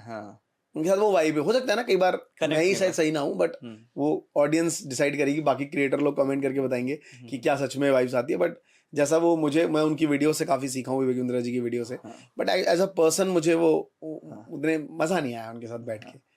तो ये मेरी पर्सनल फीलिंग है। बाकी उनका अपना बिजनेस है, उनका अपना काम है, और क्या हुआ उनके लोगों के साथ, जो लोग उनके साथ जुड़े हुए थे, तो इस पे मैं उतना डिटेल जानना नहीं चाहता। मुझे लगता है वो बात बहुत पुरानी हो गई, इस पे डिस्कस नहीं करना चाहिए। तो जैसे अब स्टॉक मार्केट की थोड़ी मैं आपसे वापस आता हूँ। स्टॉक मार्केट में लोग पहले बहुत एक्टिवली आए, जब कोविड आया, कोविड के बाद भी एक्टिवली आए, बट अब लोग धीरे धीरे कम हो रहे हैं। क्या लोग सच्ची में कम हो रहे हैं? पहला क्वेश्चन तो ये आपसे है। और क्या लोग अब और एक्टिवली आ सकते हैं स्टॉक मार्केट में? वो रेशियो की बात है। जब स्टॉक मार्केट में पहली बार डीमैट अकाउंट ओपन कराने आए, क्योंकि लोगों के पास काम नहीं था और लोग स्टॉक मार्केट के लिए आ गए, तो उस टाइम ज्यादातर लोगों ने अपने डीमैट अकाउंट ओपन कराए। और उस टाइम ना ग्रे एरिया बहुत था क्रिएटर इंडस्ट्री में भी। हर क्रिएटर टिप्स बांट रहा है यूट्यूब चैनल पे, ये स्टॉक ले लो, ये स्टॉक ले लो, है ना। खूब ज्यादा वो प्रमोट कर रहा था, और उसके पीछे रीजन था कि 2-3 कंपनीज उनको एक अकाउंट ओपनिंग पे 1200-1600 रुपए दे रही थी। आप समझ रहे हो, एक अकाउंट हमारे यहाँ खाता खुलवा दो फ्री में, कितने पैसे दे? 1600। और एक दिन में बंदा कमा रहा है। एक क्रिएटर भाई साहब अकाउंट ओपनिंग से 1.5 करोड़ रुपए महीना कमा रहा है। सोचो उसने कितने अकाउंट ओपन करा दिए होंगे किस तरीके से बोल के। तो क्रिएटर भी खूब कमा रहा है, तो वो और प्रमोट कर रहा है कि भैया स्टॉक मार्केट ये है, पैसा की मशीन है, ये बना लो। और सेबी उस टाइम बिल्कुल सो रही थी। अब सेबी 2.5-3 साल बाद जगी कि भैया ये कंटेंट क्रिएटर टीवी पे आने वाले बंदों से ज्यादा पैसे बना रहे हैं। एक स्टॉक मार्केट क्रिएटर महीने का भाई साहब 10 करोड़ 15 करोड़ रुपए कमा रहे हैं। 10 करोड़? जी हाँ, फाइनेंस क्रिएटर 10 करोड़ 15 करोड़ रुपए कमा रहे हैं, मैंने देखा है अभी भी अपनी आंखों से। तो द थिंग इज कि सेबी पीछे पड़ रही है ना इसके पीछे, कि भैया इनके पीछे पड़ो यार, इतना पैसा कर रहे हैं, गलत कर रहे हैं। तो फिर जब पीछे पड़ रही है तो जितने भी ट्रेडर हैं वो बेचारे परेशान हैं। फॉरेक्स करोगे सेबी आ गई, क्रिप्टो करोगे सेबी आ गई। स्टॉक मार्केट में भैया स्टॉक के बारे में ज्यादा बात करोगे, जितने भी स्टॉक के बारे में बात करते थे चाहे उन पे स्ट्राइक आ जा रहा है। जितने भी लोग लाइव ट्रेडिंग करते हैं, लाइव में वो कॉल पुट अगर वो बार करेंगे, यहाँ ले लो यहाँ बेच लो, उन पे दिक्कत आ रही है, चैनल उड़ जा रहे हैं सीधे। वो उनका बैकअप चैनल लेके चलते हो पहले से। जब उनका चैनल उड़ता है ना तो उनको अफसोस नहीं होता, पता था कि उड़ना ही वाला है। और वो वैसे भी इतने कमा चुके हैं उस चैनल से। मैं वही कह रहा हूँ ना, बड़े बड़े क्रिएटर फॉर्च्यूनर डिफेंडर खरीद रहे हैं भाई वो, क्योंकि वो कमा रहे हैं इससे। भले वो तो बस सेबी अब पकड़ रही है तो वो भी थोड़े कम हो रहे हैं। तो लोगों को लग रहा है अरे यार लगता है स्टॉक मार्केट में मंदी कुछ नहीं है भाई साहब। भारत ग्रो करने वाला है, यहाँ पे पैसे बनेंगे अगर आप सही तरीके से फाइनेंस वर्ल्ड में हो पकड़ के बैठे रहो। पैसा बनेगा आने वाले बनेगा। क्योंकि अभी लग रहा है कि लोग थोड़े ना जैसे स्ट्रिक्ट हो रहे हैं सारे, तो लोग जितने भी क्रिएटर्स हैं सब होल्ड कर रहे हैं। इसमें से सरवाइव कौन करेगा? मतलब किस टाइप के जो लाइव आते हैं, या क्या आपको क्या लगता है इसमें भी? लाइव आना इसे तो छोटी मोटी चीज हो गई कि किसका वे क्या है। कोई वीडियो बना रहा है, कोई लाइव आ रहा है, कोई टेलीग्राम चला रहा है। सर सरवाइव वही करेगा जिसको एक्चुअली नॉलेज है, जो अपने ऊपर काम करता है डेली, है ना, जो अपने ऊपर अपनी स्टडी के ऊपर काम कर रहा है, अपनी मार्केट में ज्यादातर समय दे रहा है, वो सरवाइव करेगा। दूसरा, जो रूल्स के अकॉर्डिंग चलने पे अपने आप को डरेगा कि हाँ यार सेबी है, मेरे पे एक्शन ले सकती है, थोड़ा सा मैं बच के चलता हूँ। जो इन तरीकों को कैलकुलेटेड करके चलेंगे वो लॉन्ग टाइम सरवाइव कर पाएंगे। क्योंकि जैसे हमको देखने को भी मिलता है सेबी रजिस्टर्ड जो है, जिनके पास लाइसेंस है, वो उनका 50% भी नहीं कमा पा रहे होंगे जितना बड़े बड़े क्रिएटर्स जो कर रहे हैं, कॉल टिप्स बेच रहे हैं। वही है ना कि उनके अंदर फियर नहीं है सर, डर नहीं है। और कहना नहीं चाहिए बट अंदर सब सेटिंग होती है यार बड़े बड़े लोगों में। आपको पता ही है सर, भारत है, सेटिंग तो चलती है यहाँ पे। तो सब खो जाता है, सबको पता है कि पैसा इतना कमा लूंगा सेट हो जाऊंगा। हाँ। तो मैं ज्यादा डिटेल बात नहीं करना चाहता, ये रियलिटी है, but this is often. Amrish ji, जैसे आप काफी टाइम से भी हो, तो आपने बहुत सारे ब्रांड्स के साथ काम किया होगा। कभी कोई ऐसी बहुत बड़ी आपके पास कोई क्रेजी डील आई हो और बट आपने मना किया हो? बिल्कुल, हमारे पास देखो जितने भी इंडस्ट्री में वो क्रिएटर जिनका एक ब्रांड फेस है, हाँ हाँ जो टॉप 10 में आते हैं अपने निशेस में, हाँ हाँ उनके पास बड़ी डील आती ही आती है। हाँ। उसके पीछे दो सबसे बड़े रीजन है। पहला, अगर मैंने उस कंपनी का ऐड कर दिया हाँ तो मेरी वीडियो को हाँ किस किस को दिखाएंगे? सारे- मेरे निश के सबको दिखाएंगे, अरे अमरीश जी ने कर रखा है, हाँ अरे फला ने कर रखा है। हाँ। आप तो उसको लगता है यार वो इतना बड़ा क्रिएटर है भाई, वो कर रहा है तो इसका मतलब कंपनी अच्छी होगी और मुझे भी करना चाहिए। हाँ हाँ शायद मेरे से उसको अच्छे कस्टमर ना मिले, हाँ, हाँ। लेकिन मेरे बाद जो मेरी जो वीडियो मिलेंगे। जिससे दिखा रहा है ना, हाँ। उससे वो इतना पैसा बना लेगा। इसलिए वो कभी भी ना औकात से ज्यादा कई बार डील दे देता है। मतलब लोग कहते हैं ना कि मुझे 5 करोड़ 10 करोड़ एक ब्रांड ने ऑफर कर दिया, तो लोग सोचते हैं कि इसको 10 करोड़ मिलना चाहिए था, क्या पता इससे इतना वो पैसे बना पाते। हाँ, हाँ। बट आप समझ रहे हो गेम क्या है? वही। गेम क्या है कि मेरी वीडियो को वो उन क्रिएटर छोटे छोटे दिखा देगा जहां पे गेम बना हाँ, लेगा हाँ, वो। हाँ। तो sir seriously I will tell you, जितने भी ये जो बैटिंग ऐप है ना, हाँ इन्होंने मुझे अप फ्रंट हाँ हाँ एक वीडियो नहीं, एक्सक्लूसिव महात्मा जी टेक्निकल, आप 3 वीडियो 4 वीडियो बना दीजिए, हाँ एक्सक्लूसिविटी आपके साथ रहेगी, हम आपकी वीडियो यूज करेंगे अपने प्लेटफॉर्म पे। हम्म। मतलब सब जगह यूज हाँ। करेंगे, अपने Brand प्लेटफॉर्म पे ambassador। डालेंगे, हाँ ब्रांड एम्बेसडर बना लेंगे, सब जगह दिखाएंगे। मतलब वही था ना बैक एंड हाँ, पे। हाँ, हाँ। और करोड़ों में डील थी सर, करोड़ों में? करोड़ों में, करोड़ मतलब करोड़ टच नहीं, करोड़ से ऊपर वाली डील थी। अच्छा। समझ रहे हो ना, करोड़ जस्ट टच हो हाँ, गया, हाँ। ऊपर वाली डील थी। मन भटकता है सर उस टाइम हाँ, देख हाँ, के हाँ। कि यार मेरे साथ के बंदे डिफेंडर ले रहे हैं, मेरे साथ के बंदे फॉर्च्यूनर हाँ। ले रहे हैं, और मैं यार उनसे छोटी गाड़ी में चल रहा हूँ, क्यों? हाँ। मेरा भी तो मन करता है। बट वहां पे लगता है कमेंट्स पढ़ के यार कि उनके कमेंट में लिखा था कि भाई तेरे चक्कर में मैंने जमीन बेच दी थी, हाँ जमीन बेच के पैसा लगा दिया, मेरा घर बर्बाद हो गया। हमें फर्क नहीं पड़ता किसकी जमीन बिकी, लेकिन आप डीप सोचो तो सोचो यार कोई अपना बंदा होता जो जमीन बेच चुका हो तुम्हारे चक्कर में, क्या लगता है यार? वही, तो वो बंदे फील नहीं करते जो इतनी महंगी गाड़ियों में चलते हैं। शायद वो सुन रहे होंगे, पर वो क्या करे, वो आदत ही हो चुके हैं ना, वो अपने आप को कंपेयर पता है किससे करते हैं? किससे? उससे भी खराब चीज से कि लोग वो कर रहे हैं, मैं तो उससे सही बेटर काम कर रहा हूँ, हाँ हाँ हाँ है ना? वो तो लोग गंदे गंदे वीडियो बनाते हैं, हाँ, हाँ। पॉन्ड बनाते हैं यूट्यूब पे इस हाँ, तरीके का, हम तो उससे अच्छा कर रहे हैं। वो इस हिसाब से कंपेयर करके अपने दिल को दिलासा दे तसल्ली लेते हैं। देते हैं। हाँ तो मुझे लगता है कि मैं वो एटलीस्ट काम नहीं करना चाहता। मैं थोड़ी कम गाड़ियों में, कम लग्जरी में हाँ घूम लूंगा, मेरे लिए ज्यादा बेटर है। बट कभी कोई सामने मिला तो फेस नहीं कर पाऊंगा जीवन में। आज खुशी मिलती है ना हाँ, हाँ। कि बड़े बड़े ट्रेडर आके, बड़े बड़े क्रिएटर्स आके बोलते हैं यार महात्मा जी, आपके यूट्यूब चैनल से हमने सीखा था यार, हाँ, और आपकी वजह से हमने अपना यूट्यूब चैनल बनाया। तो वो प्राउड महसूस होता है सर। सही। But I tell you honest कि अच्छा काम किया आज इंडिया की टॉप कंपनी, चाहे वो क्लास प्लस हो, हाँ हाँ बेंचमार्क हो, स्मार्ट इन्फोविजन हो, आज मैं उनके लिए ब्रांड हेड हूँ। हाँ तो अच्छी कंपनियों के साथ जुड़ के काम कर रहा हूँ, तो बड़ा अच्छा लगता है। गलत काम कम क्यों करना है यार? तो आपको कभी ऐसा थॉट नहीं आया कि मैं अभी दुबई चले जाता हूँ और दुबई में भी कुछ सोर्सेस निकालता हूँ? नहीं, सोर्स है हमारे क्योंकि इस लेवल में बैठा हूँ क्रिएटर्स। अभी भी आपके सामने क्रिएटर का फोन आया, वो इसी तरह मतलब काम कर रहे हैं वो लोग, आप जानते ही हो उनको। तो दिन भर फोन टच, सारे ऐसे कनेक्शंस है। बट दुबई जाता हूँ, हाँ लेकिन इस तरीके के काम से दूर रहता हूँ, जिससे अपने सब्सक्राइबर में लोग डूब जाएं। वो काम नहीं करने, हाँ उनको सिखाओ ना, हाँ उनको एजुकेट करो, उनको कोर्सेज दो। अगर आप किसी से 5,000 रुपए ले लेते हो और किसी को एक क्लास देते हो महीने भर की, कोई बुरा नहीं है। डंके की चोट पे कहता हूँ आप इसको चलाइए। हाँ कोई माइकल ला के मेरे को बोला दे ये गलत बात है तो, अरे भैया आप सिखा रहे हो ना किसी को यार, किसी से 5,000 रुपए लेके 1 महीना सिखा रहे हो, उसको नॉलेज बूस्ट कर रहे हो, जीवन में उसको काम आएगा। बट आप किसी को बैटिंग में पैसा लगवा रहे हो, कहीं लगवा रहे हो, वो बेचारा घर भर बेच के लगा देता है 5-10 लाख रुपए की, डबल हो जाएंगे। और तुम क्या कर रहे हो जीवन में यार? तो द थिंग इज, ये मेरा क्लियर शॉट है यार, मुझे वो काम नहीं करने भाई। तो ऐसा तो लोगों को मतलब कि ऐसे आते भी है, कितने बार कमेंट्स भी आते हैं कि लाइव में भी आते हैं, कमेंट्स भी आते हैं कि लोग भी तो ऐसे है ना कि बोलते हैं कि मेरी बहन की शादी है, मेरे पास 5 लाख रुपए है, क्या मैं 5 लाख रुपए लगा के 50 लाख कर सकता हूँ? वही प्रॉब्लम है ना यार। देखो लालच तो दुनिया में सबके पास है ना बॉस। हाँ। लालच उस बंदे के पास भी है, क्रिएटर के पास भी है, प्लेटफॉर्म के पास भी लालच है। प्लेटफॉर्म भी तो इसको बैन नहीं कर रहा। हाँ यूट्यूब पे, मैं यूट्यूब पे बताता हूँ, मैं तो यूट्यूब से काफी क्लोजली जुड़ा हुआ हूँ। हम और आप एक लास्ट सवाल रखते हैं, इसको जरूर ऐड करिएगा। हाँ खान सर को आप जानते हैं सर? हाँ बिहार के popular teacher, not even Bihar, आज वो इंडिया के फेमस टीचर है।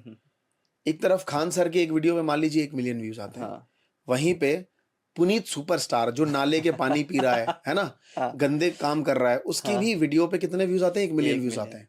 हाँ। सर आपकी नजर में आप ना बहुत से व्यूअर बोलेंगे ओए किससे कंपेयर कर रहा है खान सर को, बोल सकते हैं मुझे भी वो, हाँ बट मैं उनको आंख खोलना चाहता हूँ कि कोई कंपेयर ही नहीं है यार। हाँ हम हाँ, खान सर को किससे कंपेयर कर रहे हैं? सही बात है। बट यूट्यूब कहता है मेरे लिए दोनों बराबर हैं। हाँ उनके भी 1 मिलियन व्यूअरशिप है, इनके भी 1 मिलियन व्यूअरशिप है। हाँ मेरे को नंबर से मतलब है सर, मेरे लिए दोनों क्रिएटर हैं। हाँ। अच्छा देखा जाए तो वो भी गलत नहीं है, हाँ उसने एक प्लेटफॉर्म बनाया है, हाँ नाले का पानी पीने वाले का भी कंटेंट है हाँ। और जो सोसाइटी में वैल्यू दे रहे हैं उनके लिए भी कंटेंट है। हाँ, सही बात वो कहता है भाई साहब मेरे लिए क्या है, नंबर है। नंबर है जो 1 मिलियन वो भी क्रिएटर ला रहा है, 1 मिलियन ये भी क्रिएटर ला रहा है, टीचर वीचर कुछ नहीं, ये दोनों ये ला रहा है। तो समझ रहे हो, लालच हर जगह है, इसी लालच को कंट्रोल करना है। मैंने कंट्रोल किया सर, आज डिफेंडर ले सकता हूँ, हाँ लेकिन डिफेंडर मुझे लगता है कि लेके अगर मैं उसे घर में रखूं, आज मुझे लगता है कि वो 1 करोड़ रुपए में स्टॉक मार्केट में लगा दूंगा, ज्यादा आएंगे। आज मुझे जरूरी नहीं है, जिस दिन डिफेंडर चढ़ने का शौक होगा वो खरीद लेंगे, लेकिन अभी नहीं है, अभी नहीं। क्योंकि डिफेंडर वो लोग जल्दी खरीद रहे हैं। मैं दिखता हूँ ना, बहुत से लोग जल्दी खरीद रहे हैं, हाँ, हाँ। जिनके पास पैसा अलग तरीके से आ रहा है। अलग, सही मेरे बात कई है। ऐसे दोस्त हैं, वो कहते हैं अमरीश जी बिस्किट खाने के पैसे नहीं थे, हाँ आपकी वीडियो देख के पार्ले जी बिस्किट खाते थे, हाँ हाँ, और सडनली महीने का 10 करोड़ 12 करोड़ आने लग गया। सही बात है। तो क्या करते हैं साला, हाँ। अपने एम्प्लॉय को मर्सिडीज दे रहे हैं, क्रेडिट कार्ड दे दिए, बताओ क्या करते, समझ ही नहीं आता ना इतना पैसों का पैसा, होल्ड कैसे करें। हाँ, हाँ। ये गाड़ी वो गाड़ी, हम्म, तो सर वो चीज ना सही से टिकती नहीं है। हाँ हाँ, स्टेप बाय स्टेप आप आगे बढ़ो, लाइफ में वो ज्यादा स्टेबिलिटी है। एट द एंड पैसा आप ऊपर लेके नहीं जाओगे, वही। सेटिस्फैक्शन लेके जाओगे। आज रात को सर मैं 5 मिनट भी नहीं लगते मुझे सोने में। हाँ मैं तो योगा करता हूँ, मेरी मैडम वो सोने वाला एक योगा होता है वो हाँ, ध्यान वाला, वो जैसे आंख बंद करता हूँ मैं नींद में आता हूँ, कहता सो कैसे जाते हो सर, इतना काम धाम। मैंने कहा कोई टेंशन ही ना, ना टेंशन लोन नहीं है, है। हाँ। ना किसी के पैसे ले रखे सही बात हैं, है। ना किसी के पैसे बर्बाद कर रहा हूँ। हाँ। अच्छे काम करता हूँ, खुश हूँ जीवन में, बस यही चाहिए। बस यही। तो वरना तो ऐसे करने को तो हम बहुत लोग याद बिल्कुल कर हर सकते कोई हैं। आप कर सकते हो सर, आज के डेट में, हाँ। आज के डेट में आप अपनी लाइफ बदल सकते हो, हाँ ये मुझे पता है। हाँ, आप नहीं बदलना चाह रहे, सही बात। अभी कुछ भी कर सकते हो। ये जो भी क्रिएटर है ना, हम्म, वो कुछ भी कर सकता है, उसके पास इतनी पावर है, क्योंकि उसके पास सब्सक्राइबर का पावर हाँ। बेस है। क्योंकि कल को ये नहीं चाहिए कि कल को कोई उठ के कुछ बोल दे। सर वो खुद गिल्ट होता है यार। हाँ। अमरीश जी बहुत अच्छा लगा आपसे बात करके, बहुत कुछ सीखने को मिला। इसका हम सेकंड पार्ट भी जरूर बनाएंगे। बिल्कुल, बिल्कुल। थैंक यू सो मच कि आप इतने अच्छे लेवल पे होके Thank you. आपने एग्री किया हमारे पॉडकास्ट पे आने के लिए। Thank you so much. Thank you so much brother, बहुत अच्छा काम कर रहे हैं आप। मैंने जब आपका इंस्टाग्राम, आपने मुझे इनवाइट किया और मैंने इंस्टाग्राम देखा, I am literally very happy.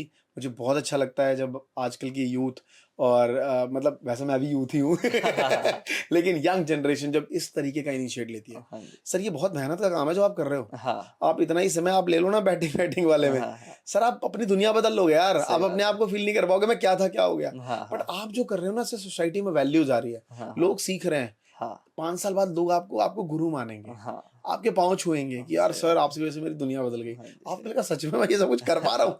आपको जैसे मेरे को सेल्फ डाउट होता है, हाँ, हाँ, मैं कई बार मुंबई आता हूँ, अहमदाबाद, कुछ लोग मैं इतना मेरे लिए सोच रहा था ये बंदा, हाँ, तो ये आएगा सर। हाँ। तो वो चीज प्राइस से ऊपर है। और थैंक यू, आप बहुत अच्छा काम कर रहे हो। आपको टाइम नहीं दिया, मुझे अच्छा लगा कि मैं आपके पॉडकास्ट में आया। Thank you so much. Thank you sir ji. चलो इस वीडियो को करते हैं यहीं पे एंड, आपके मिलते हैं अब सीधा नेक्स्ट पॉडकास्ट में। तक के लिए साइनिंग ऑफ।